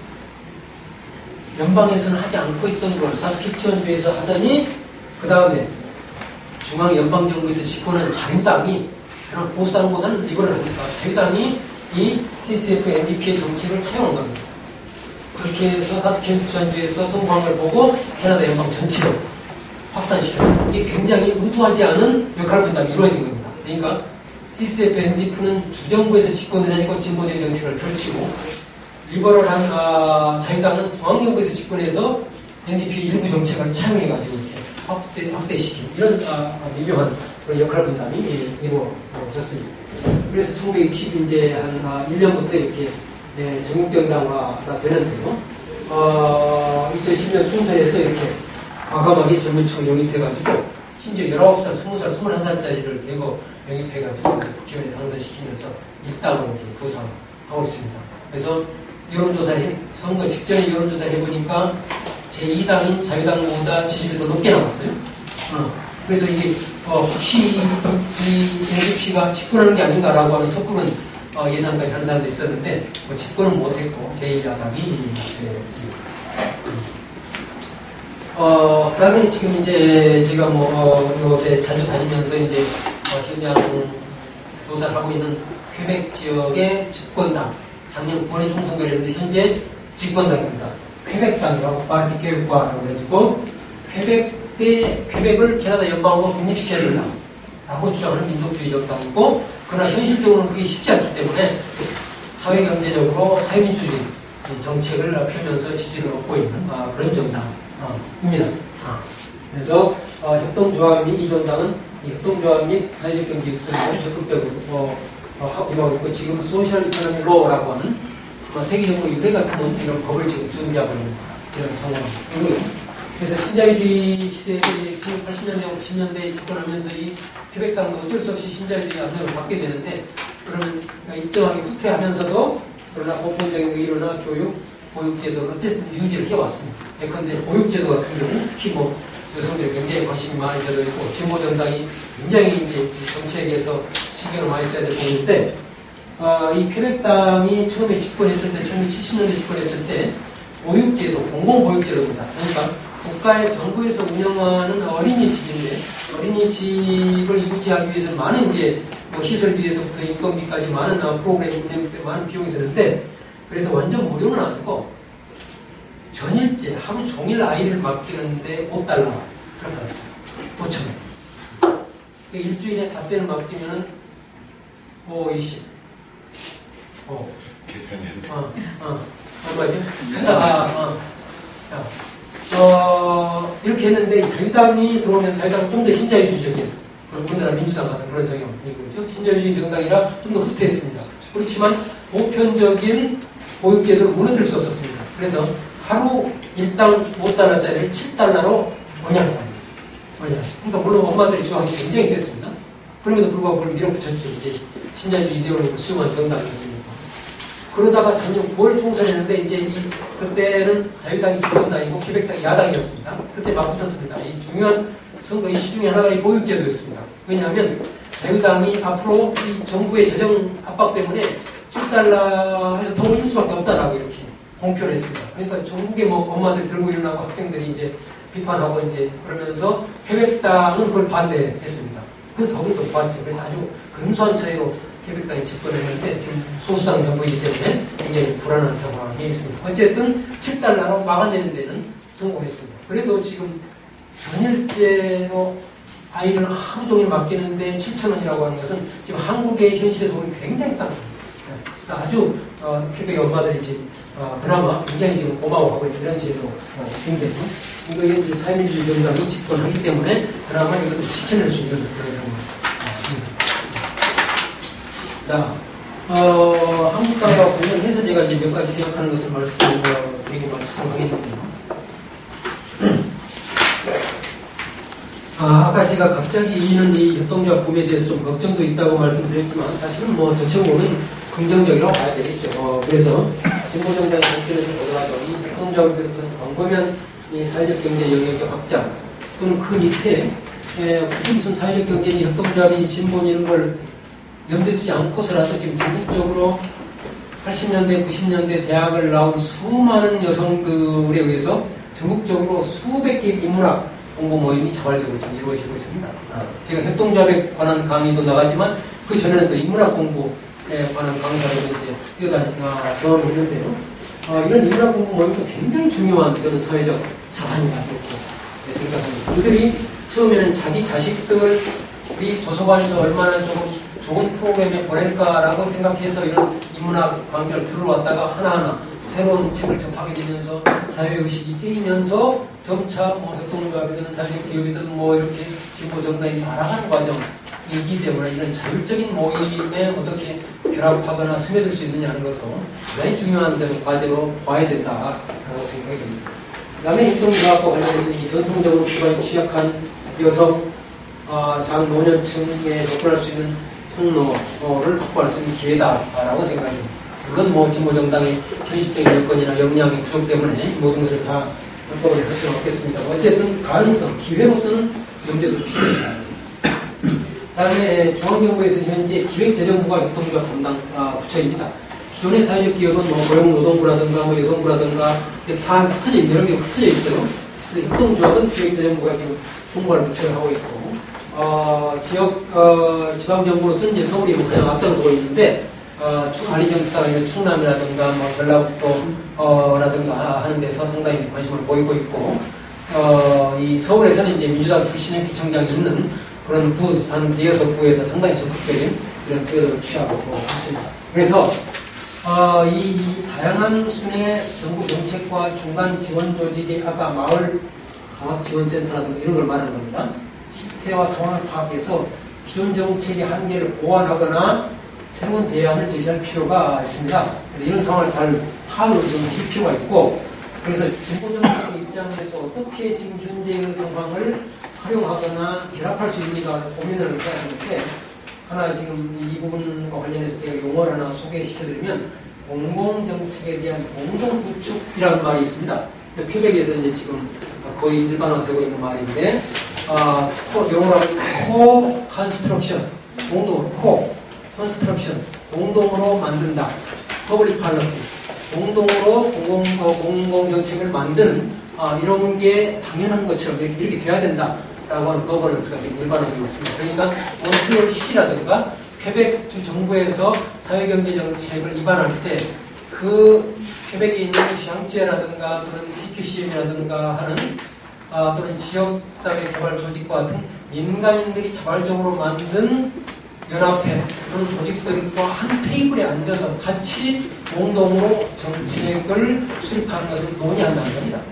그러니까 우리처럼 공무원들 몇 명이 앉아서 그냥 만들어가지고 홍보해준다든가 또는 민간인들을 부르지만 그 형식적인 절차에 불구하고 자기들끼리 다 한다든가 이게 아니고 실제로 의제 아젠다 세팅에서부터 민간인들이 적극적으로 참여해가지고 토론해서 그들이 실제로 정책의 집행에서 중요한 역할을 하도록 만드는 이런 과정을 일컫는데 이런 공공정책의 공동구축 거버넌스에 진보정당이 어떻게 지역 수준에서 참여할 수 있는가라고 하는 좀 고민했으면 어떨까 싶습니다. 그래서 만약에 그런 부분에서 제가 좀 개인적으로 도움이 된다면 마을 종합지원센터라든가 이런 데 아는 사람들 제가 연결해가지고 같은 테이블 마련한다거나 하는 것도 필요하면 제가 해드릴 수는 있겠습니다. 그 다음에 일상활동에서 지역 주민들과 접점을 마련하고 지역 수준의 거버넌스에 참여할 적절한 방법을 강구해야 되는데 물론 여러분들이 진보정당 활동을 하나 하는데도 지금 버겁고 자기 생업도 있고 하는데 또 협동조합 운동에 참여하라고 하느냐 이렇게 얘기할 수가 있겠는데 어쨌든 뭐 직접 간접으로 지역의 이제 생협이라든가 농협, 신협, 의료생협 또는 지금 이제 한겨레 상조부터 시작된 이 상조협동조합 등등에 그래서 조합원이나 이사나 이렇게 좀 참여를 해가지고 다른 못하겠지만 일부라도 참여해서 내부에서 토론에 좀 참여해야만이 나중에 선거할 때 도움이 되는 것이지 선거 시기에 다가와서 인사 명함 뿌리면 인사하면 사람 다 알잖아요. 그러니까 좀 평소에 활용할 필요가 있다. 제가 지난 총선에서 일산에서 완성된 개인적인 친구가 있는데 이 친구는 일산에서 자기에게 굉장히 중요한 힘이 되었던 게 바로 일산 지역의 생협이라고 얘기했습니다. 그전에는 전통적인 선거도 여러분 다 아시다시피 노인정 가고 무슨 뭐 국정원 가고 하는 거 있잖아요. 장례식 쳐다니고. 그래봐야 아무 소용이 없다는 거예요. 이미 다 자기들이 투표할 정당 다 정해져 있는데 어차피 그래 앞서해봐야 손만 아프고 시간만 뺏기고 해서 그냥 노인정에 얼굴도 안 비춰보더라는 욕만 먹지 않을 정도로 저희 갔다는 거예요.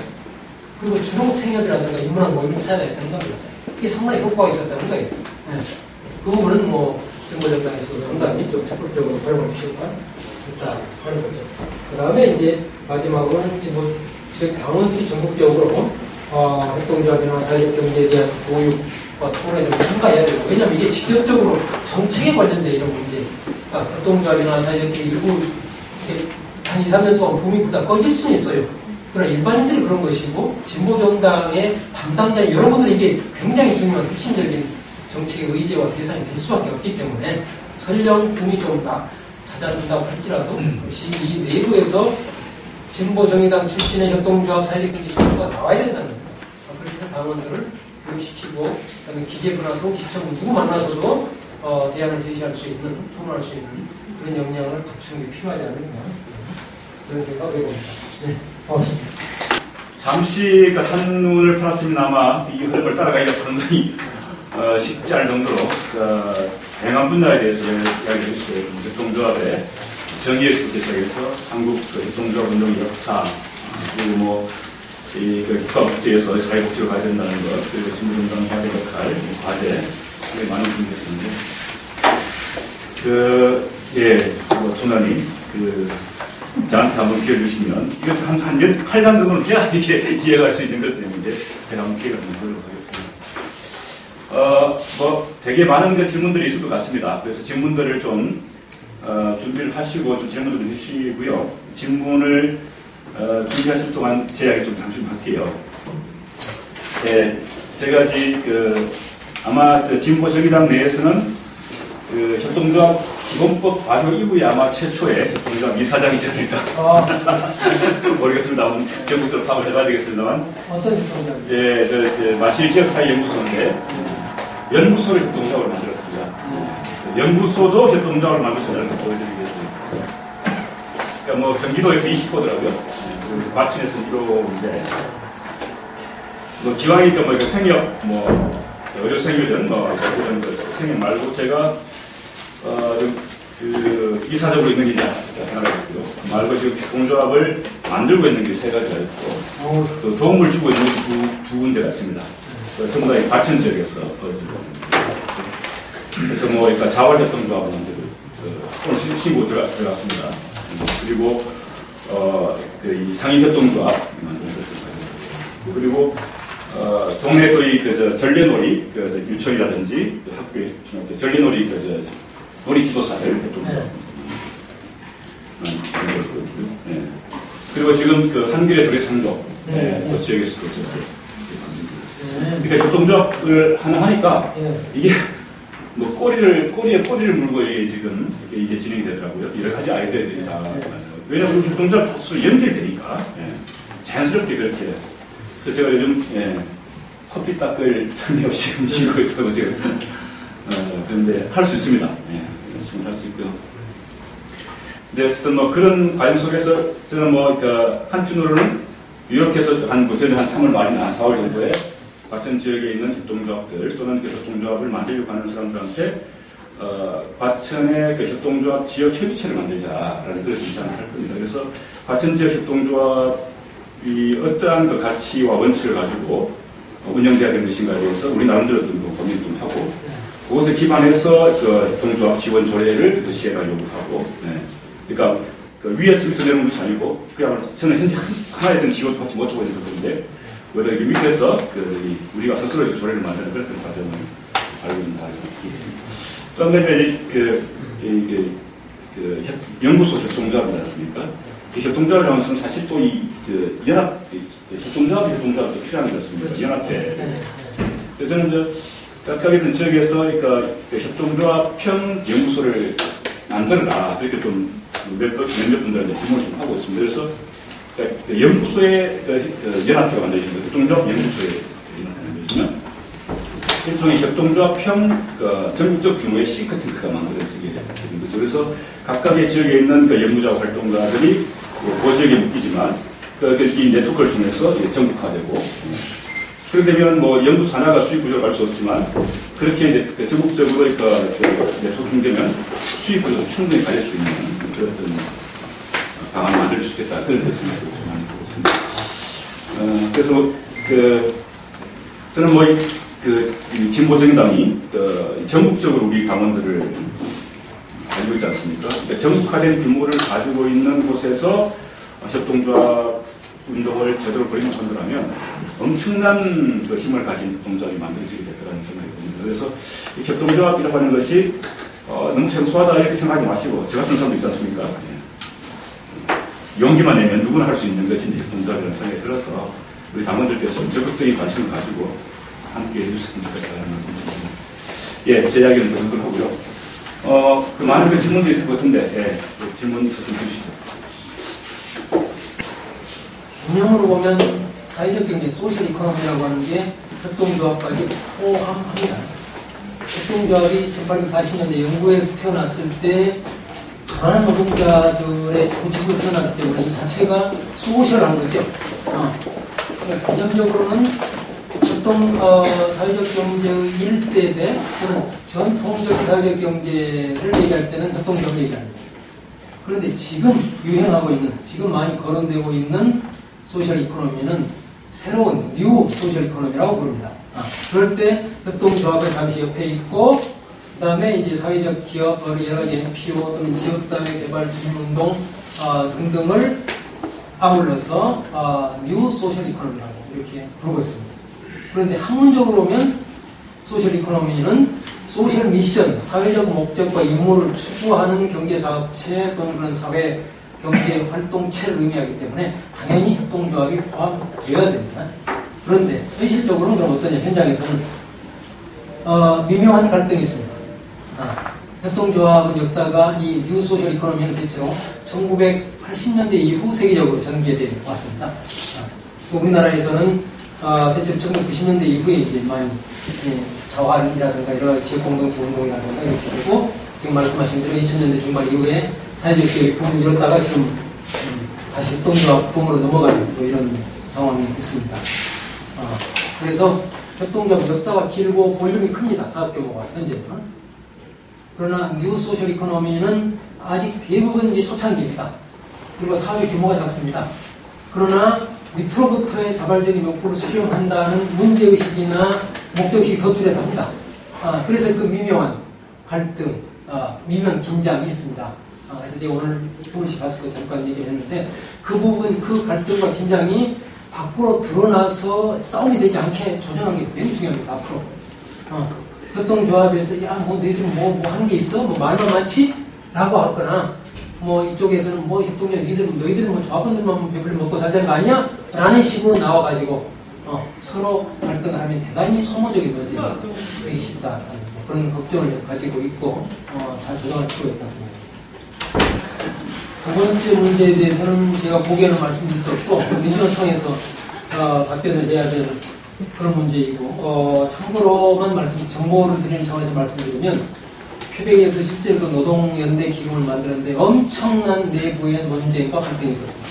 쉬운 문제가 아니고, 어떻게 노동자가 어떻게 자본가 된다는 말이야? 어떻게 한 몸에 두 개의 정체성을 가질 수 있겠느냐? 당연한 원론적인 철학적인 문제입니다. 그러니까 거기에 동의하지 못한 사람들은 아직도 거기 참가하지 않고 있습니다. 밖에서 그걸 지금 비판하고 있는 사람들인데, 이제 하자는 사람들이 사실은 다수 돼가지고 이제 그걸 지금 1983년부터 하는 퀘벡에 이제 크게 세 개의 노동단체가 있는데, FTQ라고 하는 게 지금 조합을 하는 50만 정도 되고 가장 큰 노동단체입니다. 이게 1983년에 노동연대기금을 만들었는데, 지금 이 자산이, 이 노동연대기금의 자산이 우리나라 돈으로 9조 원입니다. 처음에 그 설립자들이 우리 한번 해보자라고 할 때 처음에 프레젠테이션 하면서 청중들에게 100만 달러를 우리가 모아보겠다 했습니다. 100만 달러면 10억입니다. 사람들이 다 호흡 쳤습니다. 무슨 수로 100만 달러를 우리가 모으냐고. 다 실업자 이거 지금 기업도 도산하고 있고 누가 10만 10억 내냐고 그랬는데 9조 원 됐습니다.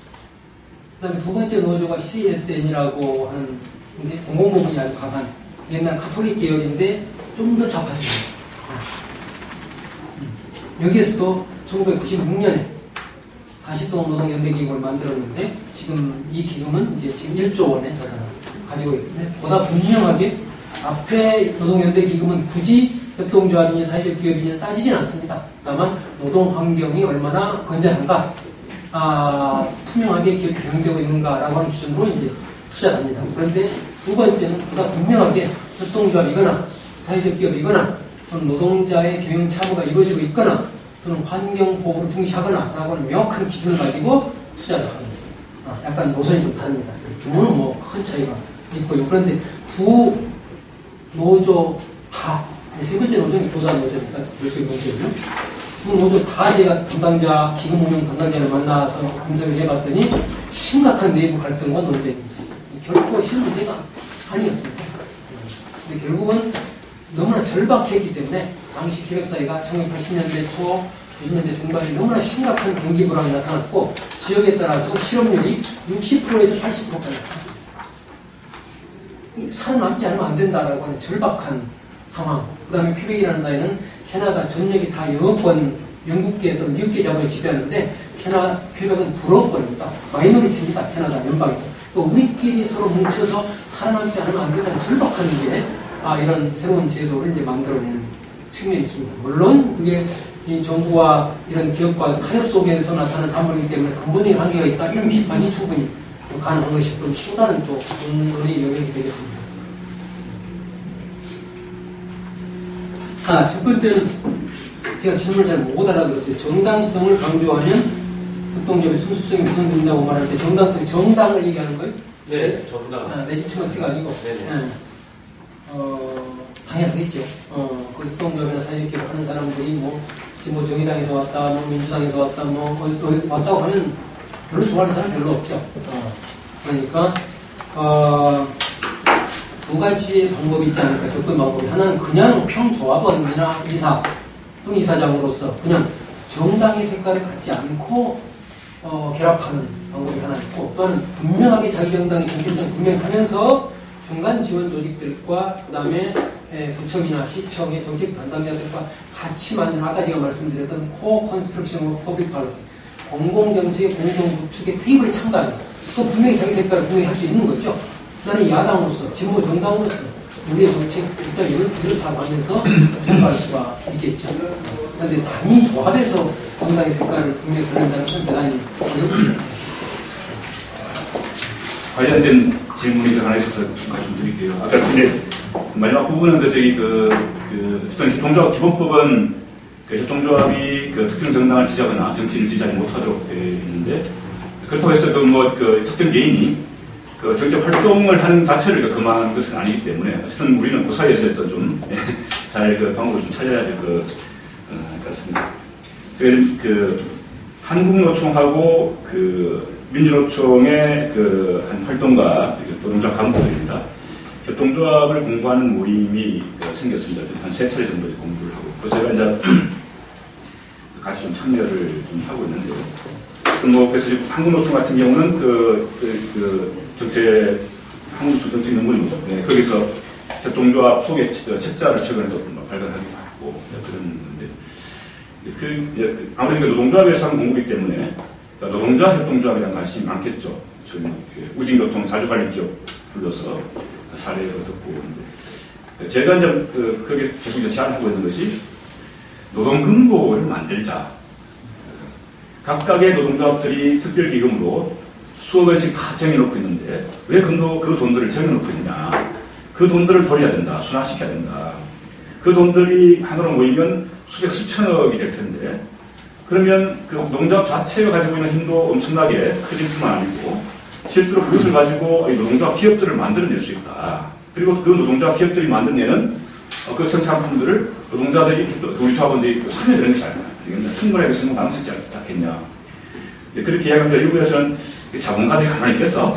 어쨌든 엄청난 특권이 들어올 텐데 그렇게 하지만 어쨌든 그런 자리에서 대단히 가슴 뛰어하는 모습들을 제가 많이 봅니다. 그런데 그것을 설득하기가 대단히 쉽지는 않은 그런 과정에서 그래서 저는 한 2년 정도, 그러니까 한 2년 정도 한번 준비하는 거죠. 2년 정도 준비하면 뭔가 좀 남자들 결국에 날 수 있지 않겠는가 하는데 왜 이제 그런 고민을 했냐면 저도 운동 출신이었는데 그렇게 합니다만 협동조합을 하더라도 이게 자금이 없이 협동조합이 제대로 운영할 수 없겠다라는 생각이 많이 들었거든요. 이게 정부나 지자체로부터 지원을 받는다는 한계가 있고 또한 그렇게 지자체로부터 정부나 지자체로부터 지원을 받는다면 그것도 지원을 받는 만큼 또 이렇게 협동조합의 기본적인 정신이 훼손되는 것들이 있기 때문에 결국 자체의 어떤 기분을 만들어야 된다. 아까 말씀하셨지만 캐나다의 사회적 기분, 대장경 능력도 있고, 그래서 몬드라동 같으면 까야 노동근무 있지 않습니까? 까야 노동근무가 자금도 지원하고 기술에 대한 컨설팅도 하고 감시감도 하고 다 그런 거 하지 않습니까? 그런 것들이 있어야 되는 거죠. 그런 것이 현재 없습니다. 우리 한국에 기본법이 만들어졌지만 사회 투자 지원제라인가요? 하고 사회연대은행이 있지만 소규모 마이크로 크레딧 정도고 우리가 컨설팅 정도인데 그거 가지고는 한국의 협동조합 운동이 정말 자주적으로 성장하기 상당히 힘들지 않을까 생각이 좀 많이 들었어요. 그래서 제가 더 궁금한 게 저는 조금 말씀해 주셨어요. 그러니까 상당히 어려운 과정들을 펼쳤다라고 말씀해 주셨는데 저는 묻고 싶었던 것이 청년자가 그런 과정들이 만큼 더 제대로 하고 과연 그런 것이 없이 협동조합이 정말 제대로 지역적인 규모든 아니면 전국적인 규모도 제대로 성장해낼 수 있을까? 그걸 좀 묻고 싶었거든요. 네, 지금 말씀하신 건 전적으로 120% 공감하고요. 그래서 저희가 농협이나 신협을 기억하는 것과 더불어서 이제 노동 연대 기금 또는 사회 연대 기금의 필요성을 이제 얘기를 한 건데요. 말씀하신 그대로입니다. 다만 이제 추가할 수 있는 사항은 뭐냐면 기존의 협동조합 부문에서 어떻게 기금을 창출할 수 있는가 하는 그런 것도 하나 제기될 수가 있는데 사실 지난번에 통과돼서 현재 발효된 기본법이 가지고 있는 맹점 중에 하나가 금융 및 보험업 금지. 금융과 보험을 못하게 이렇게 되어 있습니다. 그런데 지금 말씀하신 대로 협동조합 실제로 하다 보면 협동조합이 자본주의 시장경제 안에서 가장 힘든 것 중에 하나가 자본조달 그런 문제입니다. 왜냐하면 협동조합은 주식회사나 개인기업이 아니기 때문에 일반 금융기관 입장에서 볼 때는 이게 정체성이 불분명하고 리스크가 너무 크다고 누가 주인이냐라고 하는 거예요. 그러니까 홀대를 받게 된다는 거죠. 그런데 농협이나 시험마저도 제 역할을 못하고 있다면 이건 심각한 문제가 되는 것이죠. 그렇게 할 때 이제 자체 내에서 이 금융업이나 보험업에 진출할 수 있어야 되는데 제가 몇 번 이제 퀘벡에 보험협동조합이 발전했다는 사례를 얘기하고 이렇게 기사도 쓰고 하는데 별로 한국의 기자들도 그렇고 활동가들도 그렇고 작년에 아이프 활동가들과 한겨레 기사인 오마이뉴스 기자랑 퀘벡을 갔는데 별 감흥이 없어요. 그냥 관심이 없다는 거죠. 그런데 보험협동조합이 대단히 중요하다. 그걸 제가 자리 가면서 할 때마다 얘기합니다. 보험이야말로 협동조합의 정신과 가치에 가장 부합하는 것이고, 왜냐하면 보험은 특별한 위기 상황, 사고라든가 질병에 대응하기 위해서 조합원들의 상부상조를 위한 그런 정신으로 만들어진 이게 보험인 것이죠. 우리가 지금 이순재 씨 선전에 의해서 너무나 이렇게 모든 사람들 다 모여서 묻지도 않습니다. 합니다 하면서 다 순진한 노인들 꼬여가지고 그렇게 이제 하다 보니까 보험하면 그냥 지겨운 거 이런 것도 지극히 자본주의적인 거 이렇게 인식이 되어 있지만 사실은 그렇지 않다. 보험이야말로 가장 상부상조의 정신에 기반해서 만들어진 제도다 이렇게 얘기를 할 수 있습니다. 그리고 또 하나는 보험이야말로 금융기관의 역할을 합니다. 대한민국에서 삼성생명이 얼마나 큰 금융기관인가 보세요.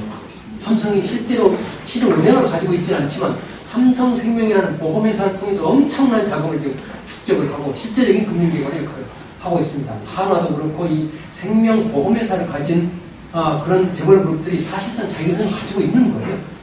그러니까 협동조합계에서도 큰 보험회사를 설립해가지고 실제로 정말로 이 조합원들에게 진정으로 서비스를 제대로 잘하는 보험 가입하라고 할 때는 온갖 가물 이사를 하고 보험 가입할 때는 온갖 조건 따져가지고 안 해주는 그런 엉터리가 아니라 실제로 서비스를 잘할 뿐만 아니라 또 하나는 엄청난 자본을 축적할 수 있는 그런 보험회사를 협동조합을 만드는 게 꼭 필요하다 저는 그렇게 생각하는데 퀘벡에서는 이 배달된 신용조합이라는 게 퀘벡에서 가장 큰 금융기관일 뿐만 아니라 SSQ라고 하는 보험협동조합이 노조하고 그 다음에 공무원들하고 교사들하고 이 세 단체하고 단체 협약을 통해 가지고 단체 보험에 특화해서 지금 퀘벡에서도 가장 큰 금융기관 내 하나, 보험회사의 하나로 성장하고 있고 캐나다 전역으로 지금 업무를 확대하고 있는 그런 상황입니다. 그러니까 그런 부분에서도 이제 우리가 다양한 방식으로 협동조합과 금융의 문제를 생각해 볼 수 있지 않을까 생각합니다. 아까 말씀드렸다시피 국내에서 몇몇 협동조합이 그나마 좀 괜찮게 발전되고 있는 지역을 들어봐라 하고 하면 아까 말씀드린 대로 강원도 원주, 충청남도 홍성, 그다음에 전라북도 완주가 지금 막 도지사의 지성시장처럼 그런 식으로 막 하고 있고 그다음에 이제 마포의 성산 마을 등등을 대표로 볼 수가 있습니다. 그리고 다른 지역은 이제 막 시작을 하면서 1, 2년, 2, 3년 단계이기 때문에 제가 모르는 것도 아마 꽤 있을 거고요. 그 다음에 농촌이나 중소도시에서 협동조합이 어떻게 지역사회에 기여할 수 있느냐. 원주 같은 경우에는 원주하고 횡성 이쪽 지역을 다 포함하면서 도시하고 농촌, 도농 복합형으로 지금 발전되고 있습니다. 그러니까 원주 안에 있는 한산림이라든가 의료생협이 중심이 돼가지고 또 발금신협이 중심이 돼서 그 옆에 이제 분단위까지 이어지는 사회적 기업과 협동조합들의 각종 네트워크까지 만들어지고 있는 상황이고요. 홍성 같은 경우는 뭐 농촌 지역이라고 봐야 되겠죠. 마포의 성민서만은 도시형이라고 할 수가 있겠고요. 그다음에 농촌 지역에서는 제가 보기에 농협과 기존의 단위농협에 괜찮은 지도부가 출연해가지고 그 단위농협이 가진 자원과 네트워크를 활용해서 다른 협동조합들이나 사회적 기업들을 지원하고 네트워크를 만드는 게 대단히 중요한데 안성의 고산농협이라고 하는 데서 바로 고산농협과 단위농협이죠. 농협과 의료, 안성의료생협이 손을 잡고 이렇게 그런 건전한 활동을 펼쳐나가는 그런 사례들이 이제 나타나고 있습니다. 그러니까 농협이 문제가 많다고 해서 우리가 포기할 수만은 없고 조합장 선거를 통해 가지고 사실은 농협의 주도권을 장악하는 것도 대단히 중요한 과제라고 봅니다. 그러니까 농협을 좀 건전한 상태로 만드는 게 그 지역사회, 농촌사회를 특히 살리는데 굉장히 핵심적인 관건이 된다고 봅니다. 농협만 살아나면은 그 다음에 다른 신협이나 의료생협이나 다른 품목별 조합이나 다른 협동조합도 살아날 수 있는 중요한 계기를 마련한다고 보고요. 또 하나 마지막으로 이제 생산 부문에서 무슨 기여하는 사례가 있느냐. 농촌 지역 이외에 생산 부문, 그러니까 협동조합에서는 이제 생산자 협동조합, 소비자 협동조합, 노동자 협동조합 크게 보면 이렇게 나누고 이제 여러 개 협동조합이 있는데 생산자 조합이라고 말할 때는 대체가 2차 산업에 종사하는 업종의 협동조합을 생산자 조합이라고 합니다. 농업, 임업, 광업. 그럼 도시에서 실제로 제조업을 하는 그것도 생산인데 그럴 경우는 노동자 협동조합이라고 따로 이렇게 말합니다. 결국은 크게 보면 생산자이긴 한데 그런데 생산자 협동조합에서 사실은 그렇게 성공적인 사례가 아직까지 별로 없습니다. 도시의 제조업이라든가 몇몇 이제 대구의 다른벌버스라든가 인천의 키친하트라든가 몇몇 사례가 또 이 몇몇 여성 노동자들의 공개 공장이라든가 몇몇 시도가 있었지만 워낙 영세하거나 또는 중간에 변질되어 버리거나 하는 사례가 있습니다. 인천의 키친하트가 한겨레신문 기자가 책도 내고 했지만 사실 실사는 꽤 그 기자의 책과는 다른데 경동산업이라고 하는 주방기구 업체를 인수해가지고 노동자 자주기업으로 그때는 협동조합이 말이 그렇게 유행하지 않았습니까? 노동자 자주기업으로 만들었습니다. 만들었는데 유감스럽게 또 내부에서 그걸 주도했던 사람이 또 개인적으로 욕심을 부려가지고 그걸 자기 기업, 사기업처럼 운영하면서 내부에서 구속되고 쫓겨나고 이런 과정에서 다시 또 한번 그 법인이 전환되는 이런 과정을 겪었는데 지금은 이제 노동자 자주기업이라고 형식적으로는 말할 수 있는데 실제 내용은 뭐냐면 주방기구를 직접 생산하고 유통하는 그런 협동조합이 아니라 브랜드 가지고 장사하는 피치나트라는 브랜드를 가지고 납품을 중소업자부터 납품을 받아가지고 그걸 유통하는 그런 상황이 있습니다. 그래서 생산 공장을 만들려고 했는데 뭐좀 이유가 있어요. 일본에서 엔화를 대처받았는데 뭐 엔고가 되고 무슨 해가지고 부지를 마련해놓고 공장을 못 짓고 이런 내부 사정이 좀 있는데 하여튼 모범적인 노동자 협동조합으로 발전하지 못했습니다. 그래서 지금 이제 뭐 시작 단계라고 말씀드려야 되지 않을까 싶습니다. 조금만 덧붙이자면 90년대에 몬드라곤의 지도자라고 번역했던 김승호 씨가 노동자 기업 인수지원센터를 만들었죠. 근데 조금 관심을 가지다가 그 관심이 금방 또 사라져버렸습니다. 그러니까 당신 하더라도 이 노동자에게 자주관리 쪽에 관심을 쏟기보다는 기왕에 노동조합의 어떤 노동 조건 개선 쪽에 집중이 되다 보니까 그쪽에 관심이 가지 못했었는데, 근데 그게 제대로 생각하지 못했던 것은 관심이 부족할 수도 있지만 실제로 이 자금을 되기가 만만치 않은 그런 문제도 있습니다. 그래서 협동조합이 제대로 발전하기 위해서는 자본주의 발달한 신용제도를 활용해야 된다는 이야기가 있습니다.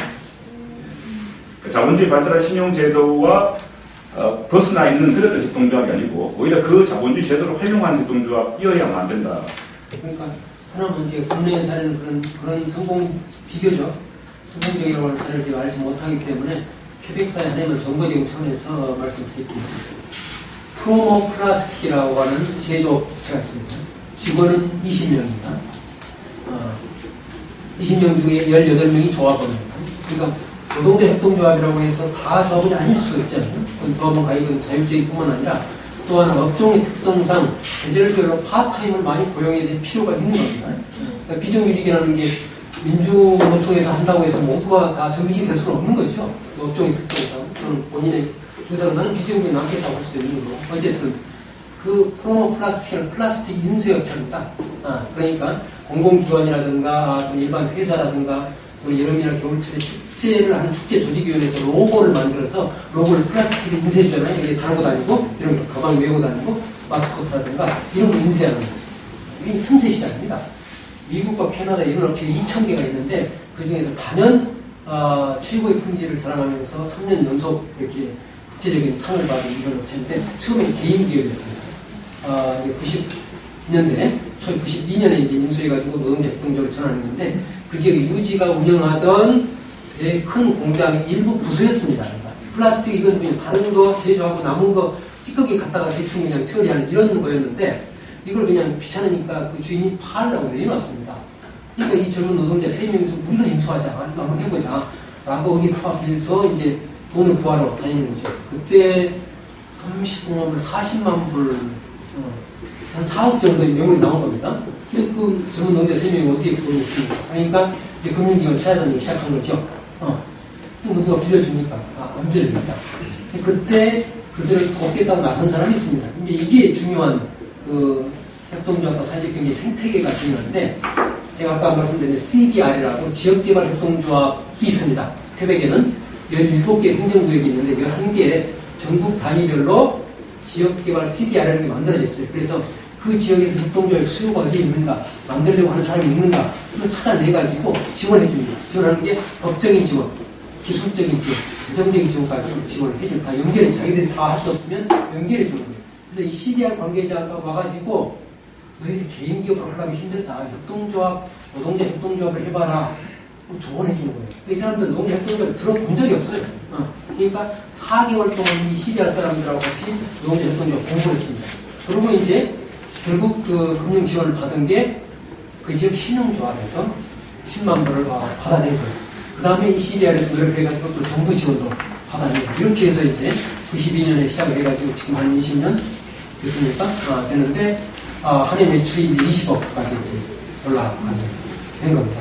그렇게 해서 퀘벡에서도 가장 성공적인 노동자 협동조합 중에 하나로 뽑히면서 여기저기 이제 뭐 이렇게 알려지고 그렇게 됐습니다. 그러면서 뭐 해서 들어보니까 굉장히 굉장히 자부심이 강해요. 이런 노동자 협동조합을 성공했다는 자부심이 아주 강한 것 같습니다. 이 법원은 외부 운영 운영이라든가 직원들의 복지라든가 직원들에게 1년 동안 5주 동안의 휴가를 줍니다.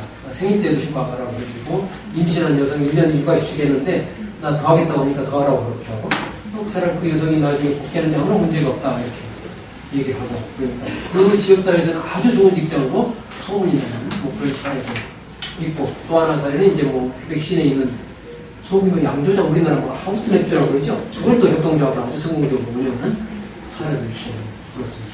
그래서 퀘벡에는 전체로 한 300개 정도 운영되고 있습니다. 정치협동조합이나 협동조합형 정당 사례는 아직은 이제 못 봤습니다. 확실히 어디 있는지는 모르겠습니다.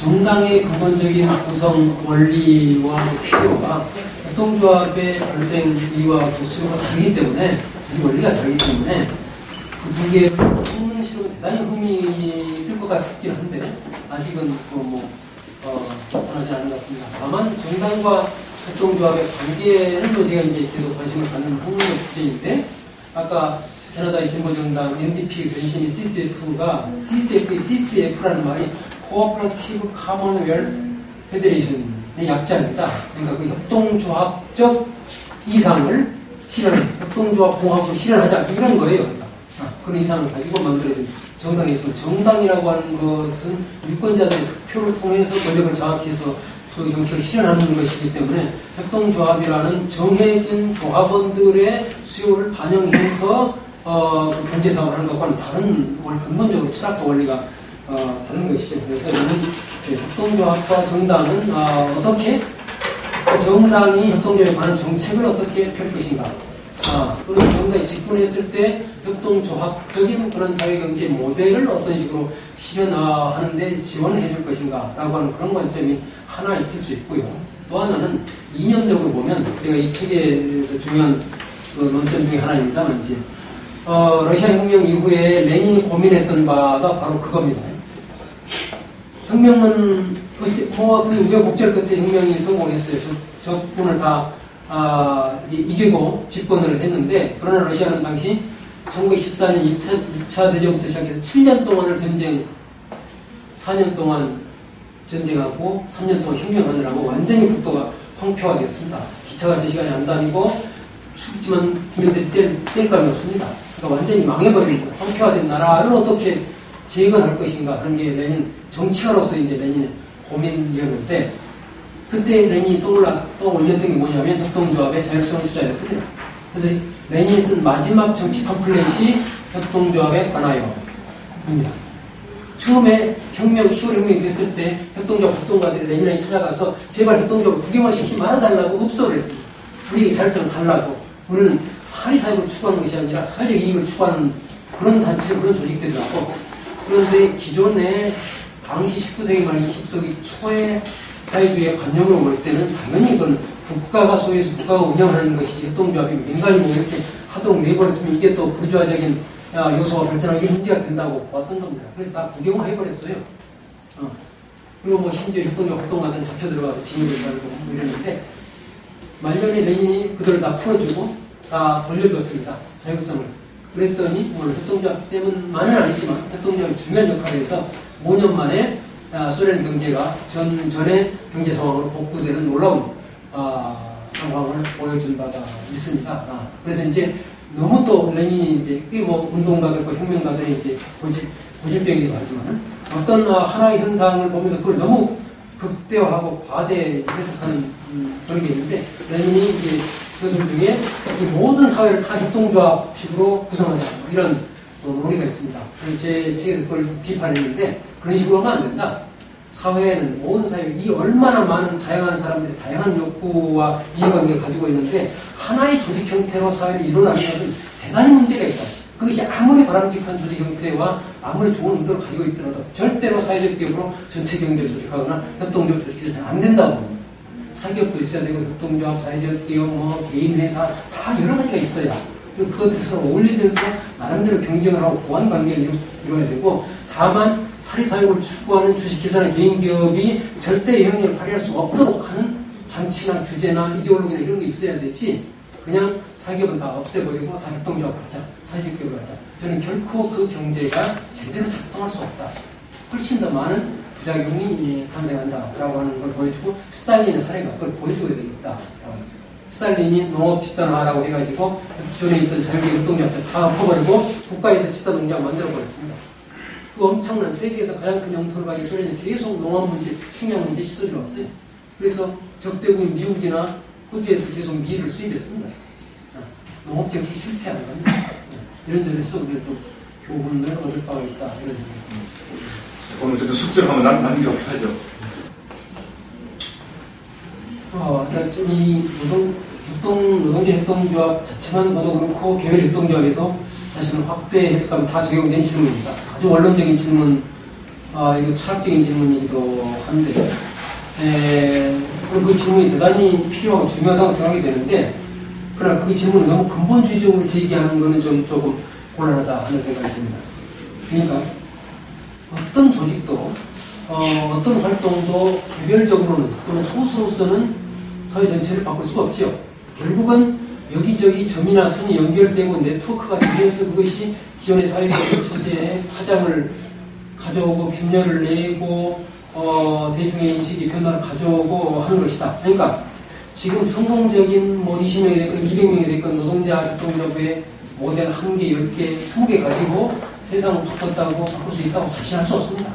그런 것은 하나의 그 과정을 봐야 되지 않겠는가 하는 생각이 들어요. 결국 그 노동자 협동조합들과 다른 생산자 협동조합, 소비자 협동조합, 의료조합 등 여러 사회적 기업들이 전체 네트워크를 이루면서 대안적인 사회경제 체제를 대중들에게 보여주고 저런 방식으로도 경제활동을 할 수 있다라고 하는 것들이 대중들에게 각인이 되고 그러면서 사회경제체제가 바뀌어지지 않을까. 어떤 하나의 특정 사례가 세상을 완전히 바꿀 수는 없다 하는 거죠.